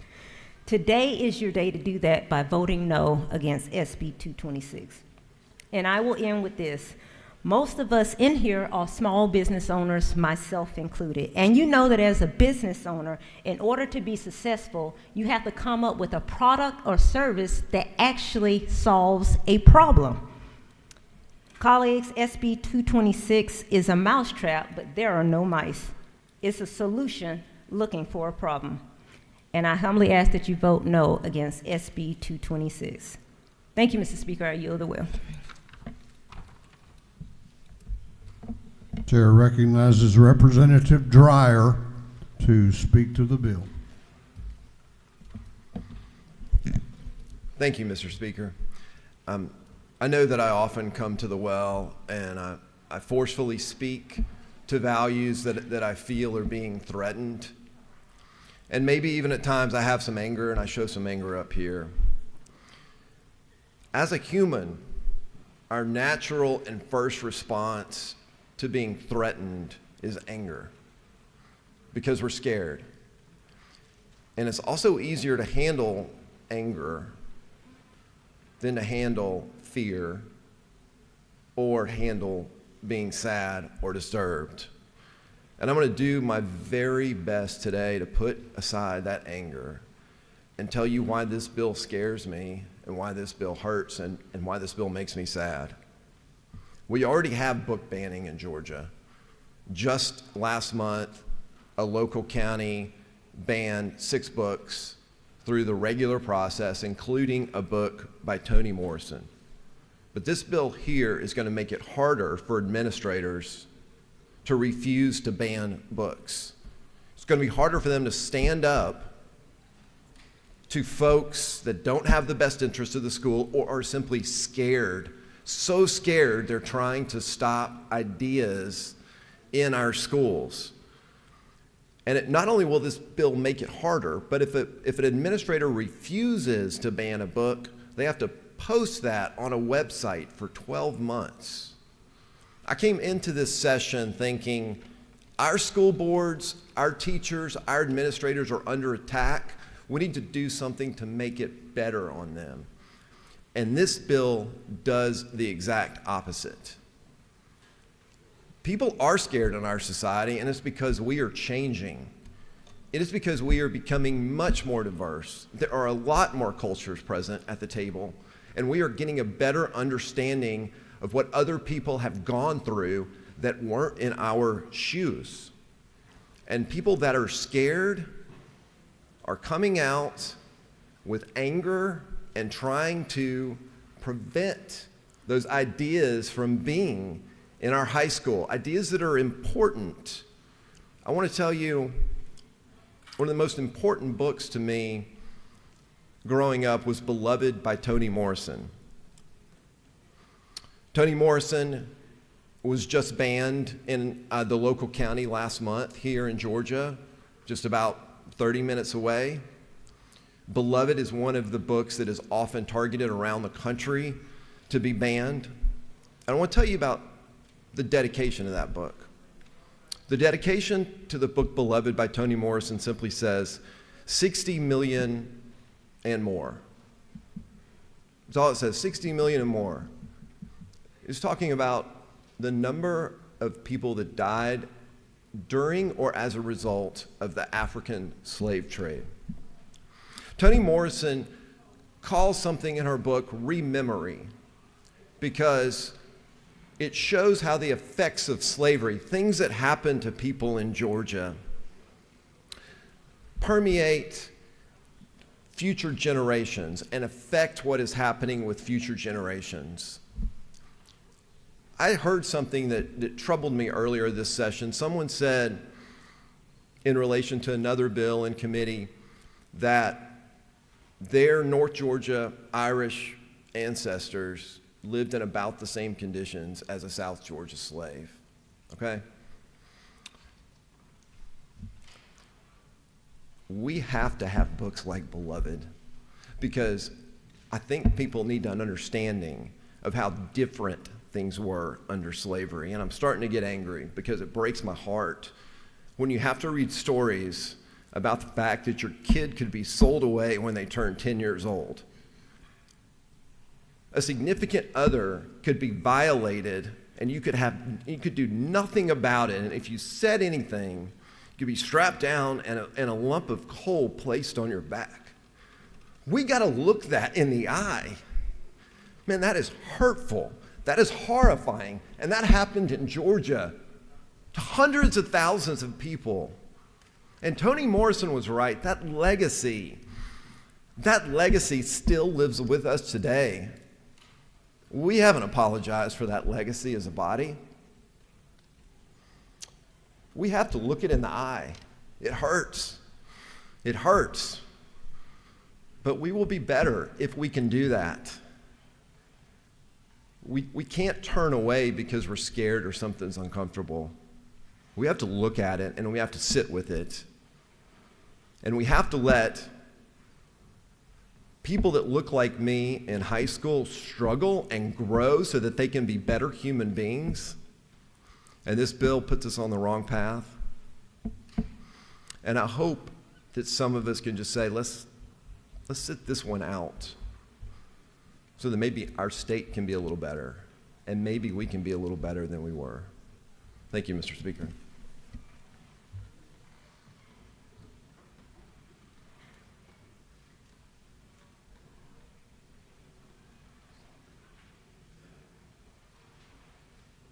Chair recognizes Representative Wynn to speak to the bill. Thank you, Mr. Speaker. In his novel, Fahrenheit 451, Ray Bradbury says, "You don't have to burn books to destroy a culture. Just get people to stop reading them." I've been an avid reader all my life. I spent many hours of my childhood escaping through books, and I imagine this is true for many other students in our public school system, because books are and have always been a meaningful way to escape, to seek comfort, to find understanding, and to learn about the experiences of other people, and most importantly, to learn about ourselves. This is even more true for students who do feel marginalized: Black and brown students, LGBTQ students, and other vulnerable students who are seeking answers about their differences and their places in our society. So it's not surprising that this national movement to ban books overwhelmingly targets books that are authored by people of color and or address topics that are relevant to race, gender, identity, religion, or the Holocaust. And what's even more cynical about this bill is it's actually not about students. It's not about educators or librarians. It's not even about the majority of parents. It's about a political agenda, which some of you have already talked about. And it is a national, coordinated, well-funded movement pushed by a fringe conservative groups that do not reflect the majority of Americans. And it is happening all over our country. And in response, schools are preemptively pulling books out of their libraries because they are scared. So here's the question at hand: who gets to decide what is considered obscene or harmful? Throughout our history, the courts can't even agree on it. They have struggled to define what is considered obscene, what is considered harmful to children. And no doubt, the application of this law will be arbitrary. It will create a chilling effect on our school system, and it will mobilize a base of voters who want to use this as a means to remove any book they find to be offensive. We recently received an email from a Georgian who sent us a list of books that she would like to be banned from our public schools.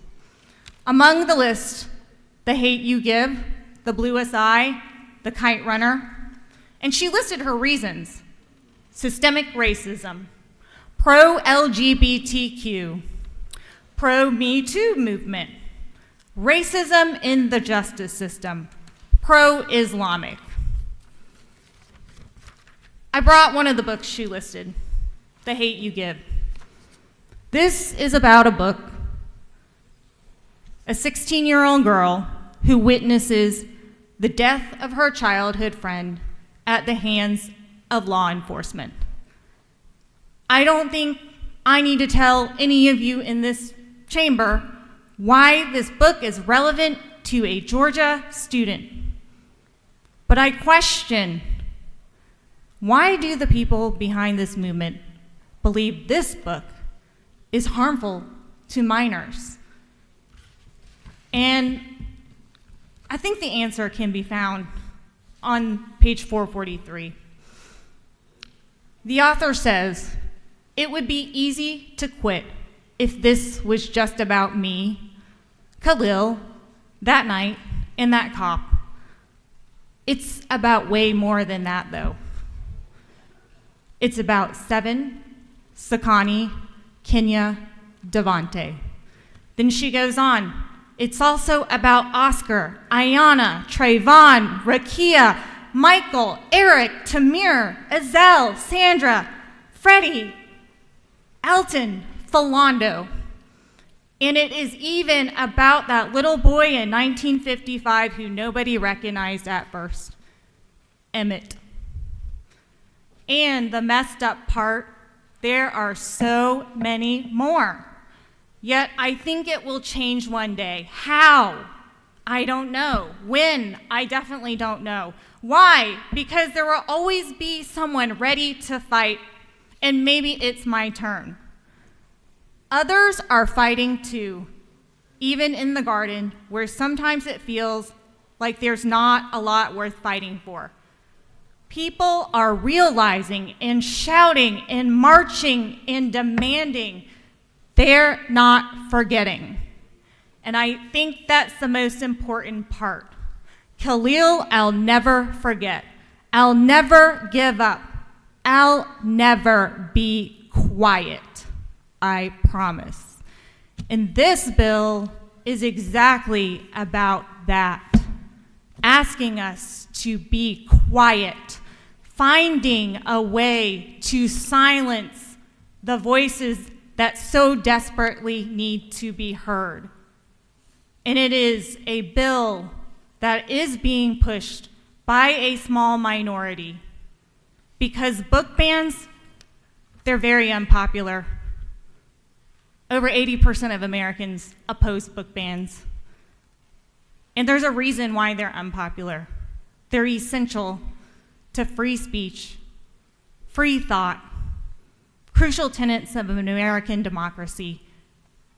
And they challenge us to be better people, and they enable students to find the understanding, to seek the comfort that they so desperately need. Mr. Speaker, I yield the well.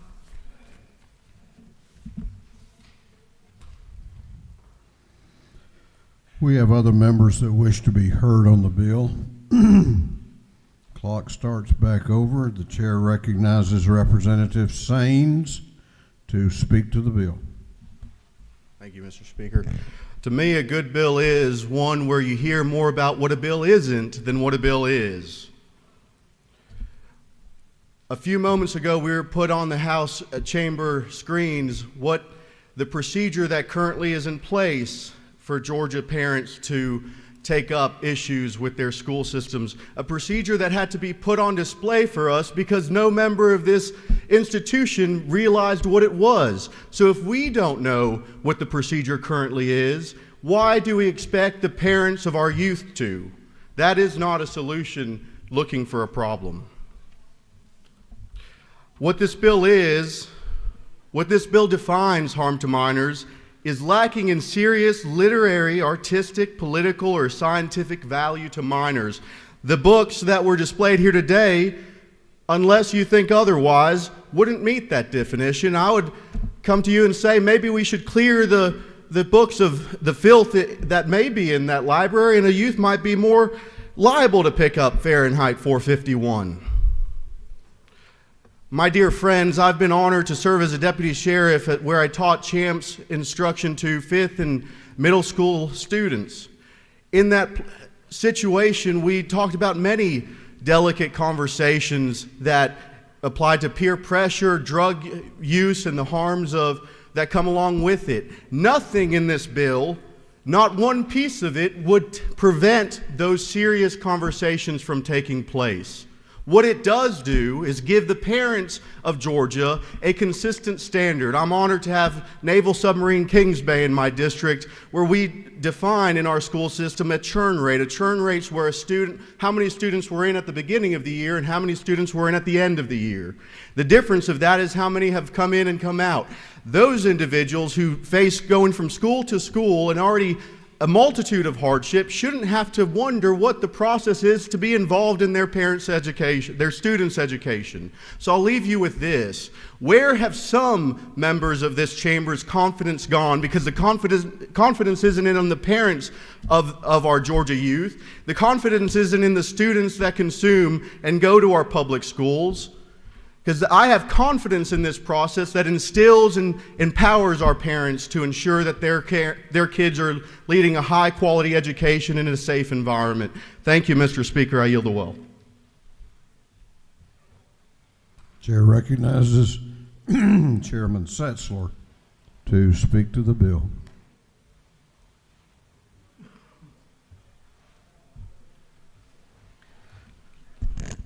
Ladies and gentlemen of the House, I rise today candidly in disappointment.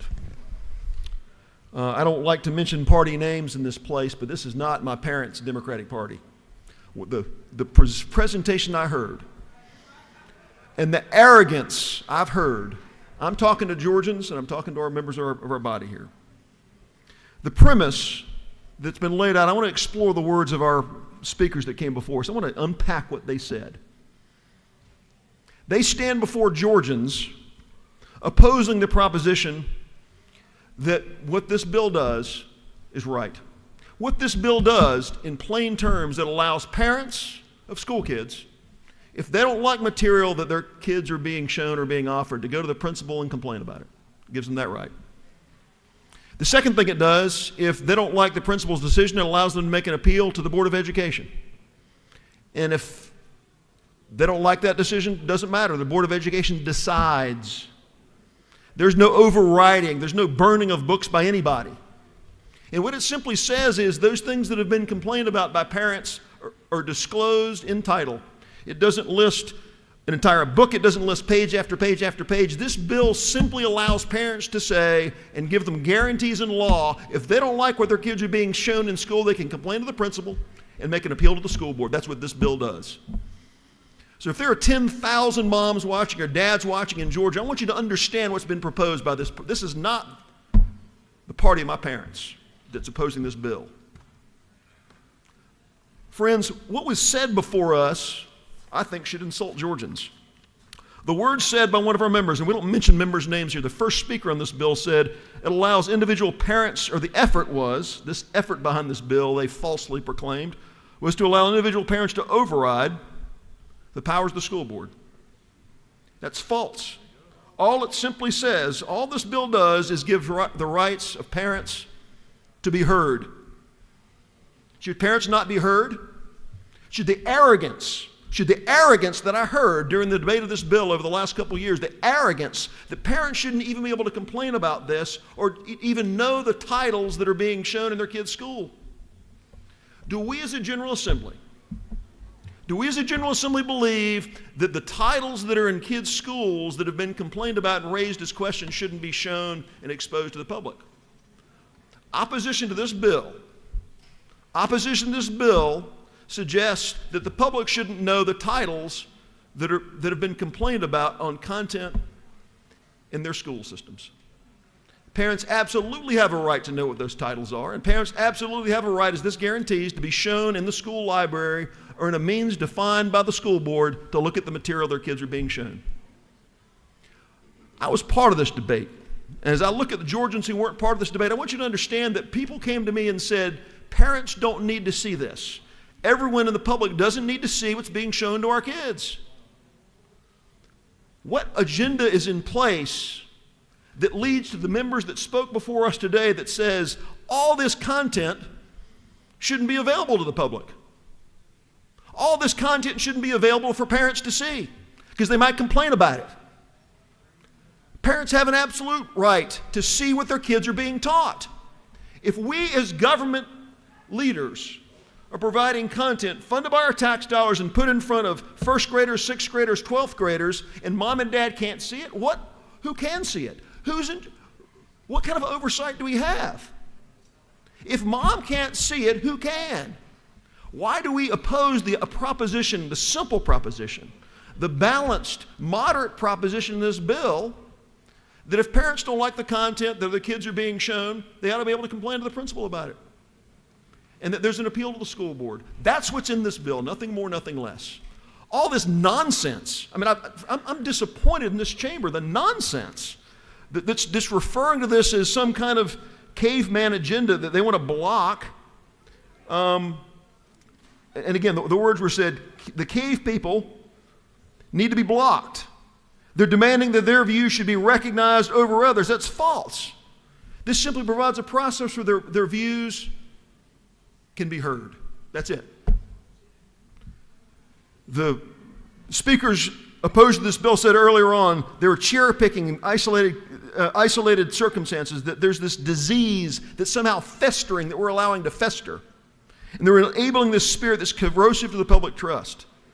Friends, what's corrosive to this republic is the idea that the elites, whoever they are, whomever they're employed by, can determine what 1.6 million school kids can see and be shown without their parents knowing about it, or without the public having any access to it. That's what opposition to this bill proposes.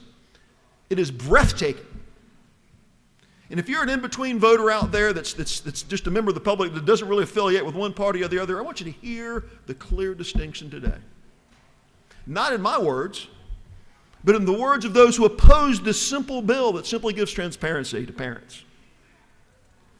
There's this, words were said by one of our previous speakers that members of the public believe they have some God-given right to, quote, disrupt public institutions. The God-given right here, folks, is the right for parents to direct and have some input in the education and the upbringing of their kids. Parents in my district can't write $20,000 checks to pull their kids out of the school and put them in a private school of their choice. Parents in my district work their tails off 50 hours a week to keep the lights on. And they depend on our public schools to educate their kids.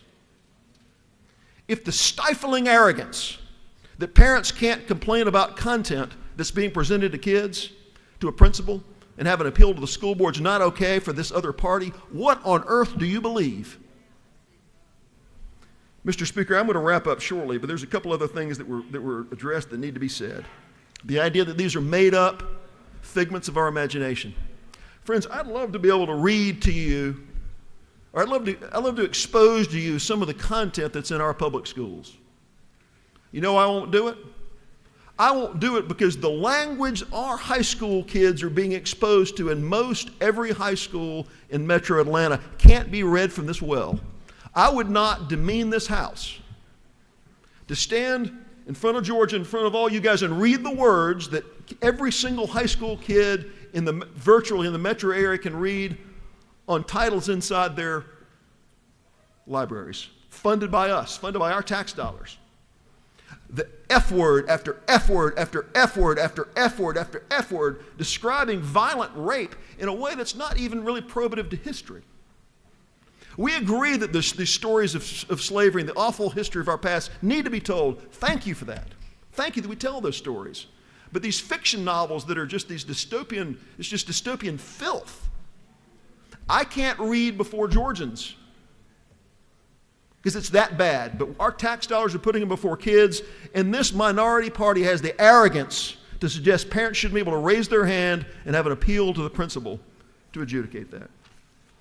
Mr. Speaker, this is not about book banning. This is not about book burning. This is about the public trust. The idea that school leaders are scared. The only thing that anyone should be scared of is if they have an agenda to hide, that they don't want parents to see what their kids are reading and the public to know about it. There is a political agenda here, and I'll conclude, Mr. Speaker, by saying the political agenda has nothing to do with conservatives that simply want transparency. I wish every single book on every single shelf in the public schools of Georgia could be seen by every single citizen that wants it. The facts are the opponents to this bill don't want that. The opponents to this bill want to have an elite that's determined, whether it's through some special degree or some special appointed position, to have sole access, not just to make the decisions. They are the decision makers. We're not taking those decisions from school people. We want them to make the decisions about what goes on the shelf. What we simply want through SB 226 is for the parents and the public to have access to see it. Opposition to SB 226 is the proposition that neither parents nor the public should see it. And with that, Mr. Speaker, I urge your favorable vote on SB 226. Chair recognizes the Speaker Pro Tem of the House, Speaker Pro Tem Jones, to speak to the bill. Well, thank you, Mr. Speaker. Once again, I wasn't planning to speak until I listened to all the rhetoric, and I just wanted to point out a few things. I heard this. We have people who believe they are experts, and that's where this is coming from. Well, you know who most of these experts are? Their parents. And how dare they have an opinion? How dare they be given a time frame to rely on to be heard? How dare they receive a reply when they object to materials? How dare their elected officials have to make a decision on something that affects their children? I guess that makes them experts. What matters is what's in administrators' hearts and teachers' hearts, not parents' hearts who want to disrupt our public institutions. I heard that. Parents' hearts. I don't know that I've heard a more pointed and offensive slap at parents in my 20 years of sitting in this chamber. Public institutions exist for the benefit of the people they serve. I call them customers. Institutions don't exist for the benefit of themselves or, frankly, their employees. The employees exist to serve the customers, and that's our constituents. To be frank, I might personally lightly edit the process timeline in the bill, and that might occur during this legislative process.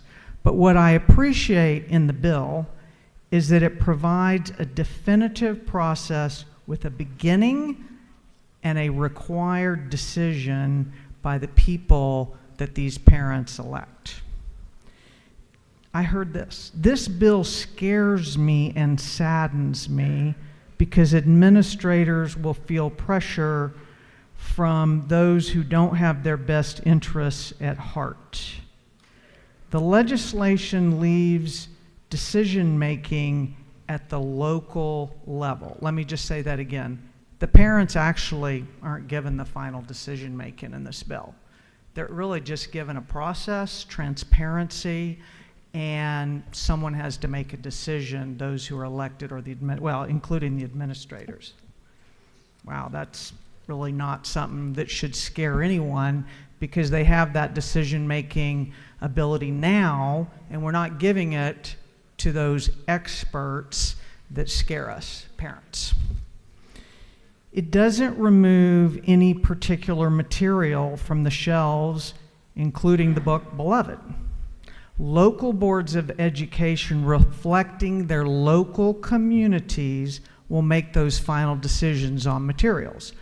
I expect that the City of Decatur school system, those elected officials, will make different decisions, and do now, than, say, Brantley County School Board, and they'll continue to.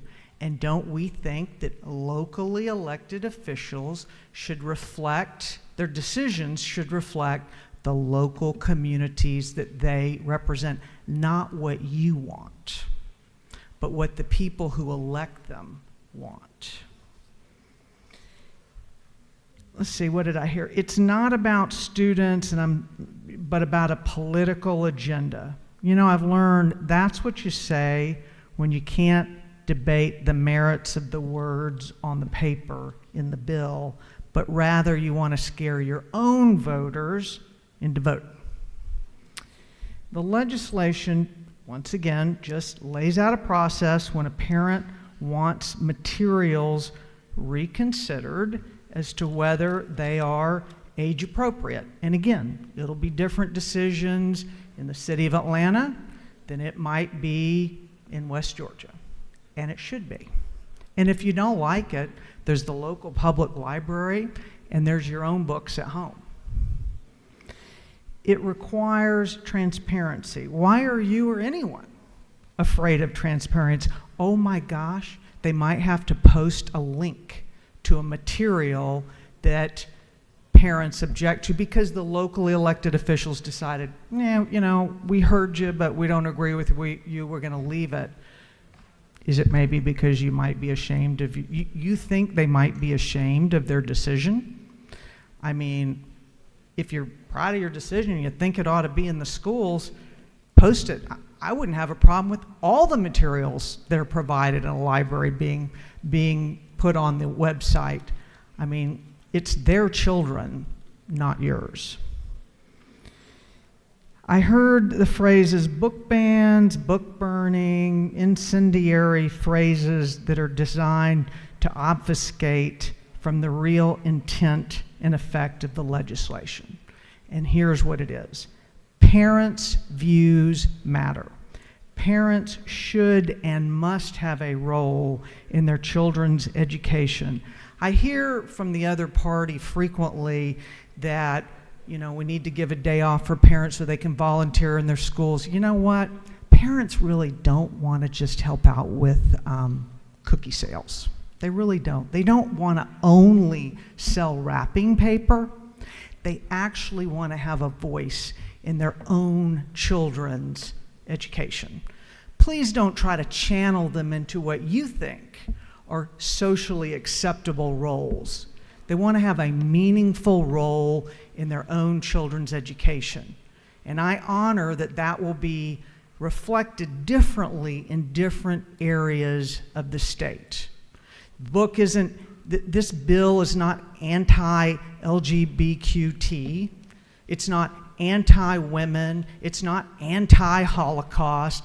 I mean, that's kind of clever to say that. It might be in the headlines in the AJC, but that has nothing to do with the bill. Additionally, local elected control should be respected, and it's embedded in the legislation. Read the bill. It absolutely leaves the final decision-making with the local school board. In closing, the legislation gives parents a voice, meaningful input, and a process for their objections to materials to be followed. And in the end, school boards make the final decision and parents receive transparency. I encourage you to vote for the bill. I think it's a good and meaningful step towards giving parents a more meaningful role in their children's education. And with that, Mr. Speaker, I yield the well.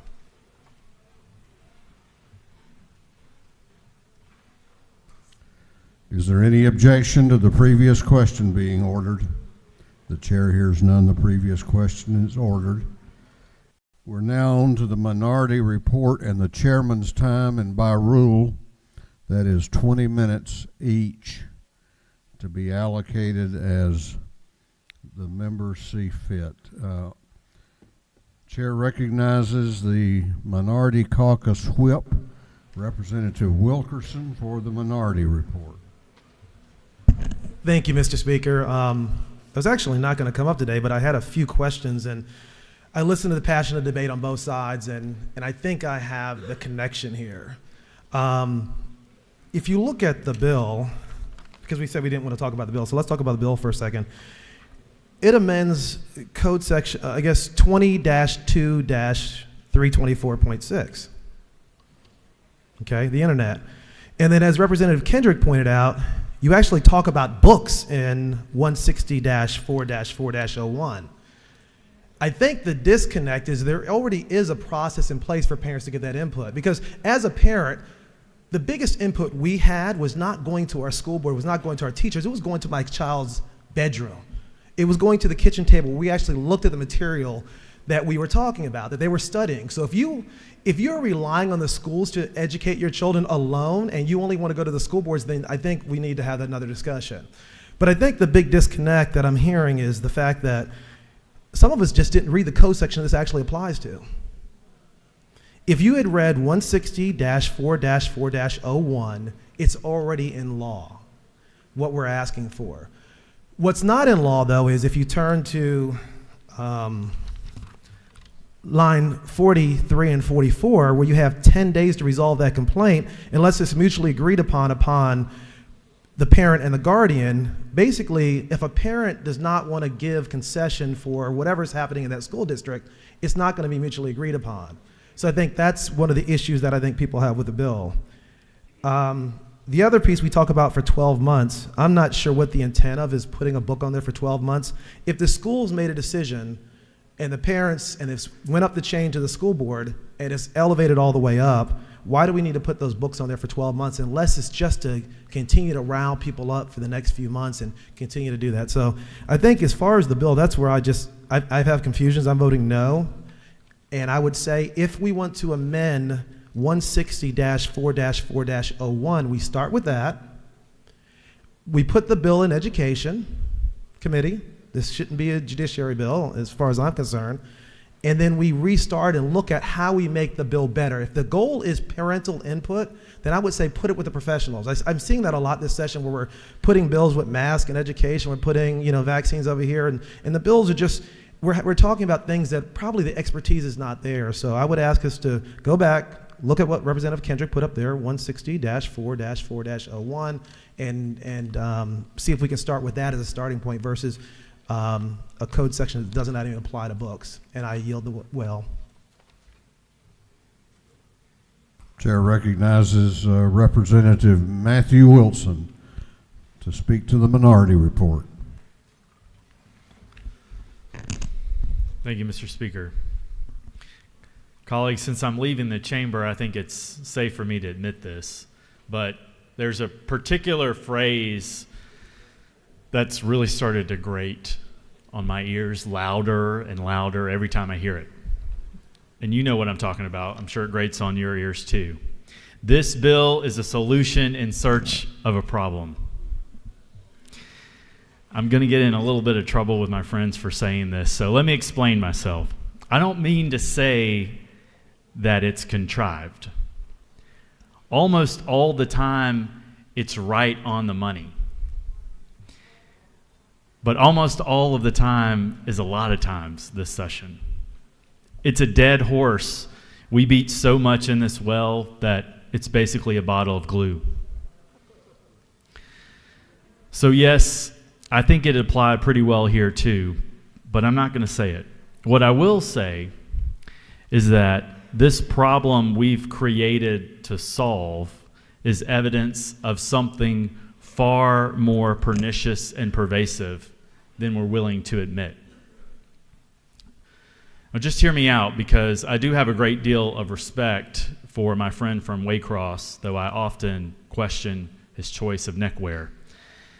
I do think we can all agree we don't want our students to have access to pornography in schools. And if I recall correctly, I think we already passed a bill on that this session, one that I supported. In fact, we've passed a number of similar bills this year, all creating this right for a parent to object. Conceptually, I do think it's a great thing to create more ways for parents to get involved with their kids' education. I know when I was teaching 6th grade, I really would have loved if some of my parents would have taken more advantage of the ways that already exist to get involved. What we're doing here, though, is fostering a kind of adversarial relationship between parents and educators that this bill and those before it this session codify.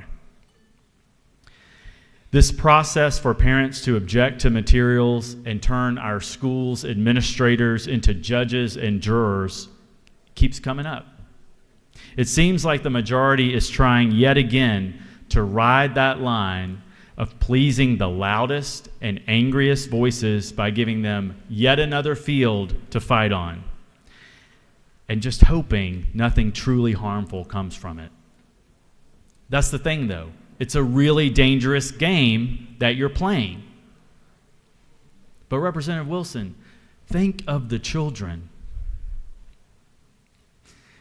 It's another phrase. It's been one of the most worn out canned political lines under this gold dome for decades. And here we are again. Think of the children. I'm not saying that we don't care about the children. I'm saying that it doesn't take a rocket scientist to draw the line from the anger over school closures during the days before the COVID vaccine to the political opportunism we've seen at work this session. And the dangerous parts of the path we've taken are the places where we've normalized the fantastical.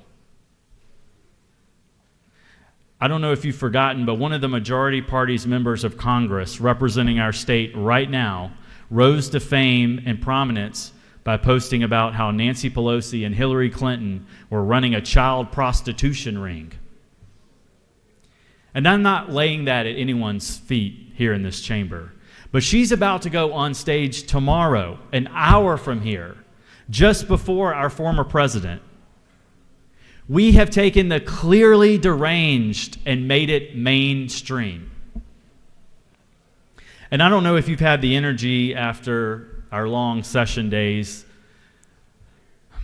this past week or two to watch some of the highlights of the U.S. Senate Judiciary Committee's hearings on the nomination of Katanji Brown Jackson, who, God willing, will be the first black woman ever to sit on the Supreme Court. She is one of the most qualified nominees ever put forward to serve. And she's had to sit and listen to the same people who voted not to certify the 2020 election insinuate in the most ideologically bankrupt ways imaginable that she's a secret enabler of child pornographers. It's outrageous. So someone needs to state the obvious here. None of what we do here is happening in a vacuum. We're here considering bills that on their face purport to further our shared goals in public education, but that in actuality pour fuel on this narrative that our kids are under attack. And some are willing to take it a step further and name who's doing the attacking: the radical left, the national mainstream media, or our president. I think I have been called a groomer enough times on social media and in emails this year to share some authority here. I have heard a number of members in this chamber a number of people who support this legislation say we've got to address what's going on across the country without actually defining what they're talking about. And we've heard some anecdotes shared, but if we're going to govern off anecdote, let me tell you about how many people in this state have died sitting inside or waiting for an ambulance after their local hospital closed because we still won't fully expand Medicaid. Most of the time when people use the phrase, we got to do something about what's going on across the country, they leave it for the listener to infer what they're talking about. And that's by design, you know. It's to try to please the same folks who we've seen in the halls this week clamoring about how the even-handed mental health reform bill that the Speaker has championed is a World Health Organization takeover of American democracy. Give me a break. My colleague, Representative McLaurin, mentioned this at the beginning of the debate, but I'll put a finer point on this. Where does the buck stop in the Republican Party? You cannot white-knuckle the political highway for much longer. Let me be clear. Every day I come down here and I think about what I can do to make things better for every student, for every educator, and every Georgian. It does not require that you squeeze every last drop of power out of the loony bin. I support efforts to keep age-inappropriate materials out of our classrooms. I support that. That's why I voted for your bill, aiming to do that earlier this session. But this is part of something entirely separate. And I cannot contribute to this narrative that, if left unchecked, will completely tear this country apart. Colleagues, I ask you, if you have any decency left, stop making our school kids, our students, your favorite political football, and oppose this measure. Mr. Speaker, I'll yield for a question. You do not have any questions. Thank you. I yield the well. Gentleman has yielded the well. Chair recognizes to speak to the minority report, Representative Bodie. You have 8 minutes remaining. Thank you, Mr. Speaker. So we're here again. We're here again with another bill that injects conservative ideology into K through 12 public education. SB 226 is an attack on a society that is beginning to talk about diversity and inclusion. SB 226 is another classroom censorship bill that will put even more pressure on our school principals and teachers. HB 1084, the divisive concepts bill, was passed this House earlier this month by 2 votes, was the first classroom censorship bill.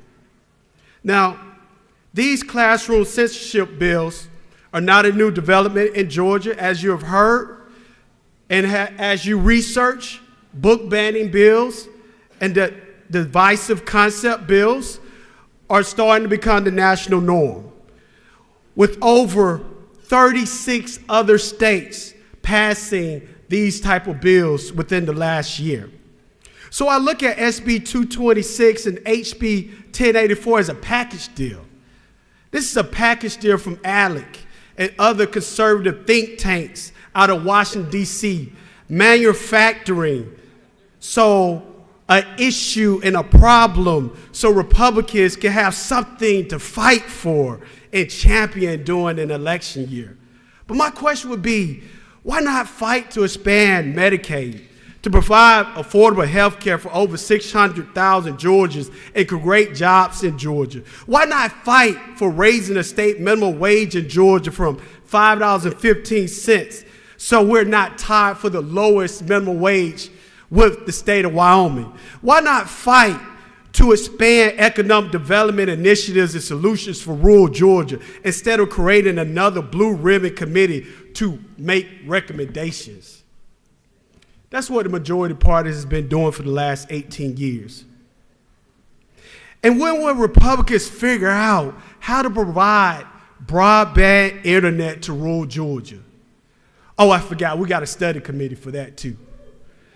So why not address the real problems facing everyday Georgians? Because that takes hard work. It takes innovation. It takes thinking outside the box to fix the problem. It's easy to rattle the sabers and yell from the mountaintop what the problem is, or if there's a problem. But it's also just as easy to create a problem instead of fixing the real problems. The classroom censorship package has opposition from the Georgia Association of Educators. It has oppositions from pretty much every civil rights organization. And it has opposition from some progressive-minded parents in this state as well. This past year, many of these parents here in Georgia and across the country watched their schools become battle turf over mask mandates, vaccines, and inclusive education. Local conflict wars or culture wars. But some of these political scientists and historians state that these book bans resemble censorship campaigns that could strike at the very core and heart of democracy.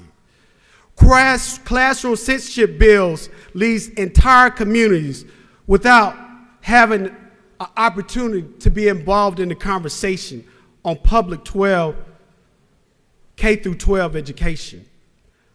Censorship bills like this leaves teachers having to tiptoe around discussions on LGBTQ plus people in our state, black people in our state, Latino people in our state, Jewish people in our state, Asian people in our state, Native American people in our state, and women. So these classroom censorship bills also affects our AP courses in our state. AP teachers were sent a reminder of program principles that they must adhere to. If instructions is censored, the College Board says students could end up losing AP credit. Now, aside from SB 226 affecting high school students and their AP courses, I have another huge problem with this bill. It puts all the pressure on one person to make the determination of what is inbounds and out of bounds as far as being obscene. It puts it all on one individual, a principal who's not elected to make that decision. So I ask you why? Why are we here again?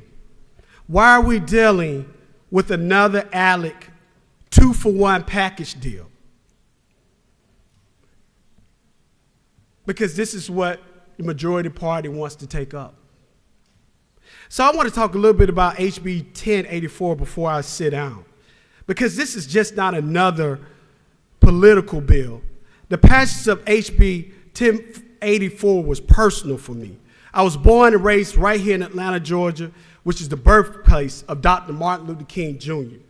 So as an APS elementary school student, I enjoyed going to the King Center every year for our annual trip to the King Center. I enjoyed my teachers showing me Eyes on the Prize documentary on the reel-to-reel film projector. I love when my teachers had me and my classmates to read books about the March on Washington and I Have a Dream speech. So I love and respect and cherish the legacy of Reverend Dr. Martin Luther King. Now, there's an article that I read last November from the Insider, and there was a complaint, first complaint filed in Tennessee on this new censorship law, which basically was looking to ban a book teaching Dr. Martin Luther King Jr. The 11-page complaint filed by the Williamson County branch of the conservative parents group Moms for Liberty alleged that Dr. Martin Luther King Jr. and the March on Washington was a set of lessons promoting anti-American, anti-white, anti-Mexican teachings at the school district in South Nashville. The conservative group, Moms for Liberty, filed a complaint on June the 30th, 2021, a day before the law was set to go into place in the state of Tennessee. So I asked my Republican colleagues here in this caucus, here in this chamber, who voted yes to HB 1084, please don't say you admire Reverend Dr. Martin Luther King Jr. in your speeches and interviews. Please don't say you respect his position on civil rights. Please don't say from the well of the House next February during Black History Month that Dr. Reverend Martin Luther King is a great citizen when you failed to protect his legacy. When you voted yes to HB 1084. So a lot of my Republican colleagues are probably a little uncomfortable right now, and some probably do not care at all. However, some topics that get people fired up in this state more than the Georgia Bulldogs is the legacy of Dr. Martin Luther King Jr. So I can see the headline after this bill and HB 1084 passes. Georgia Republicans ban MLK books for K through 12 schools in Georgia. Mr. Speaker, I yield the well at this time. Okay, that was good timing. All right, we're going on now to the chairman's time. That's 20 minutes by rule, and the chair recognizes Chairman Burchett to speak to the chairman's report.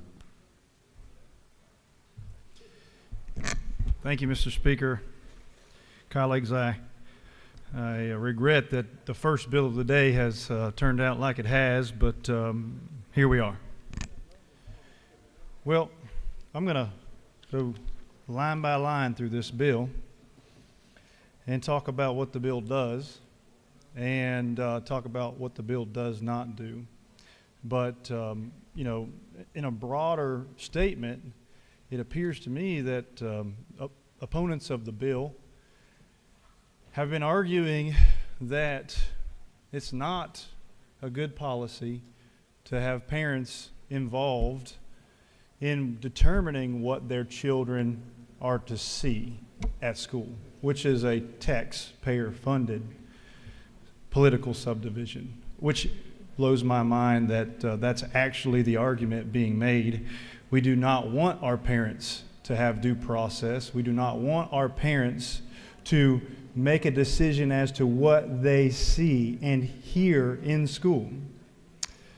And I was thinking about reading one of these passages when I came up here to talk, and I'm not going to do that. But it is clear in this bill two things. One, obscenity or obscene language is not protected speech. It's not protected speech. Nowhere. The Supreme Court has dictated that. The reason this bill was in my committee was because this is a legal standard, and we have used that legal standard for what obscenity is in this measure, and it's determined by the locals.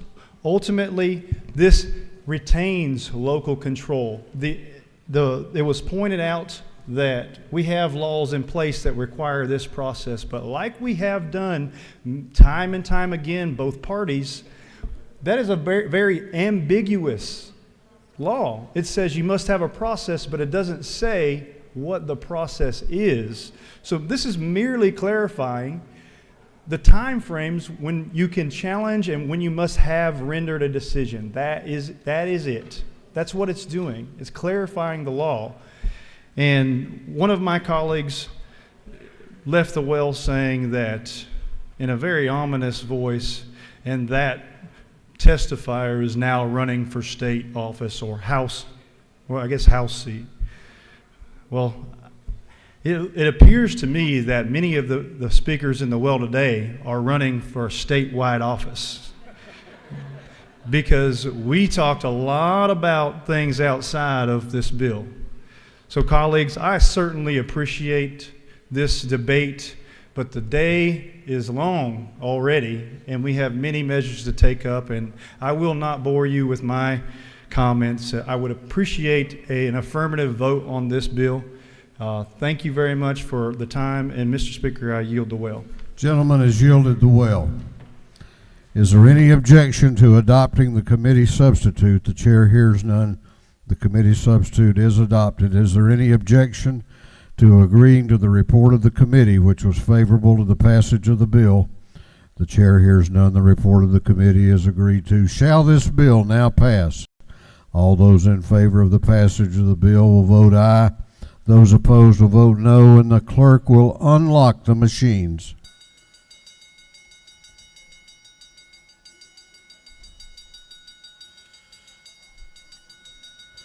What purpose does Representative Buckner rise? Parliamentary inquiry. State your inquiry.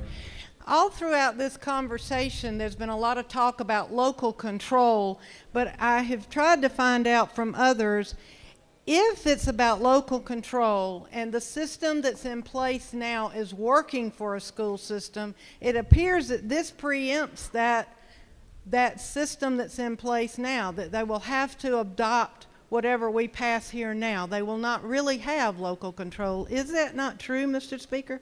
If the lady so states, I'm sure she believes that to be true. All right, we're going to go ahead and vote it. Have all members voted? Have all members voted?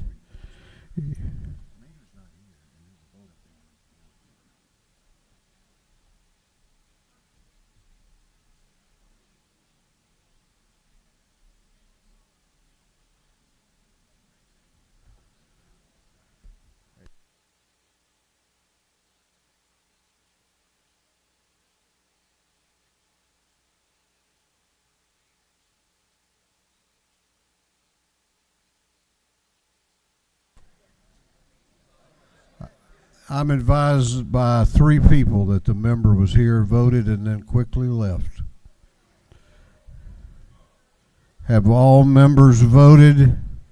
If so, the clerk will lock the machine on the passage of Senate Bill 226. The ayes are 97, the nays are 61. This bill, having received the requisite constitutional majority, is therefore passed. What purpose does Chairman Burchett rise? To make a motion. State your motion. Make a motion that we immediately transmit to the governor's office for signature. Gee, I can't recognize you for that motion. Thank you. So, what purpose does Representative Wilson rise? Make a motion. State your motion. Mr. Speaker, I move that we reconsider. Representative Wilson has moved that the House's action be reconsidered. That will be put on the calendar for the next legislative day and taken up at that time. Okay, clerk will read the caption to Senate Bill 543.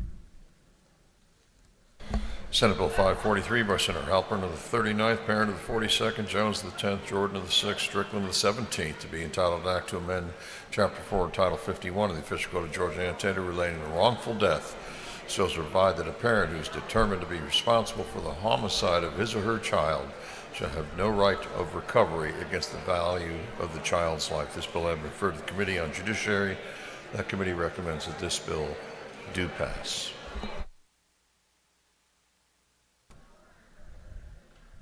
Chair recognizes Chairman Rich to present the bill. This House will come to order. We're still taking up the rules calendar.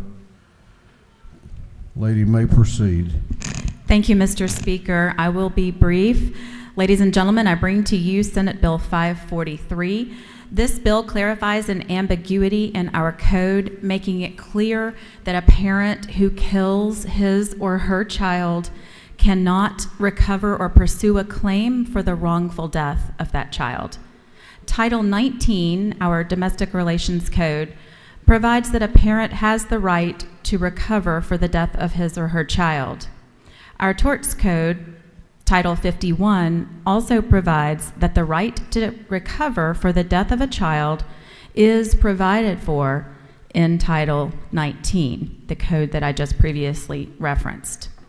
Our probate code, which is found in Title 53, contains what we call the Slayer statute, which provides that a person who kills another person cannot inherit from the victim's estate. So this bill, Senate Bill 543, revises Titles 51 and 53 to clarify that the Slayer statute limits and prevents the Title 19 right of a parent to recover for his or her child's death where that parent has killed the child. Clarifying our code in this way will save future grieving parents from having to litigate this issue against a parent who has killed their child. And with that, Mr. Speaker, I will yield for any questions. Do you yield for questions? Yes, I do. Chair recognizes Chairman F. Strachan to your left for a question. Will the lady yield? I will. Ma'am, isn't it true that this is necessary because there are horrific circumstances where potentially a parent is actually what in common law we call the slayer statute, and that because of ambiguity in the law, that either that parent or in the case of a murder-suicide, that parent's family that committed the murder could potentially be able to recover from that horrific crime? Yes, that is correct. And isn't it because of that this legislation is needed? And I thank the chairwoman for carrying this important bill. Yes, it is. Thank you. You're welcome. Do you further yield? No, Mr. Speaker, I will yield the well, and I just request your favorable consideration. Thank you. Lady has yielded the well. We have another member who wishes to be heard on the bill. The chair recognizes the Dean of this House, Dean Smyrie, to speak to the bill. Mr. Speaker, ladies and gentlemen of the House, I just wanted to come and first of all thank the Chair Lady Rich for this this bill. This is to me one of the probably most important bills I'm going to vote on this session. I'm going to ask you to please vote yes. I've experienced this situation where there has been a murder and a suicide in a family, and I'm just going to ask you to vote yes. This is a tough situation, and I've talked to the family yesterday, and I told them that I was going to say a word, and they texted me this morning and thanked me. And this is always, life is so precious, and I want to thank Chairman Rich and Senator Halpern and Representative Estration and others who have worked on this. Sometimes we vote on legislation that has tremendous effect upon families and from the people that we represent. And this is one that touches me and touches those that are around me. And it's a tough situation, but I think this is something that we can all be proud of and be happy with. And with that, Mr. Speaker, I appreciate this opportunity and the members of this House. And at this time, I will yield the well. Thank you. Thank you, Dean Smyrie. It's not always the ones that make the news that matter.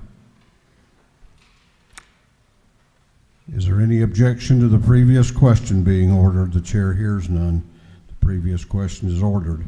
Is there any objection to agreeing to the report of the committee, which was favorable to the passage of the bill? The chair hears none. The report of the committee is agreed to. Shall this bill now pass? All those in favor of the passage of the bill will vote aye. Those opposed will vote no, and the clerk will unlock the machines.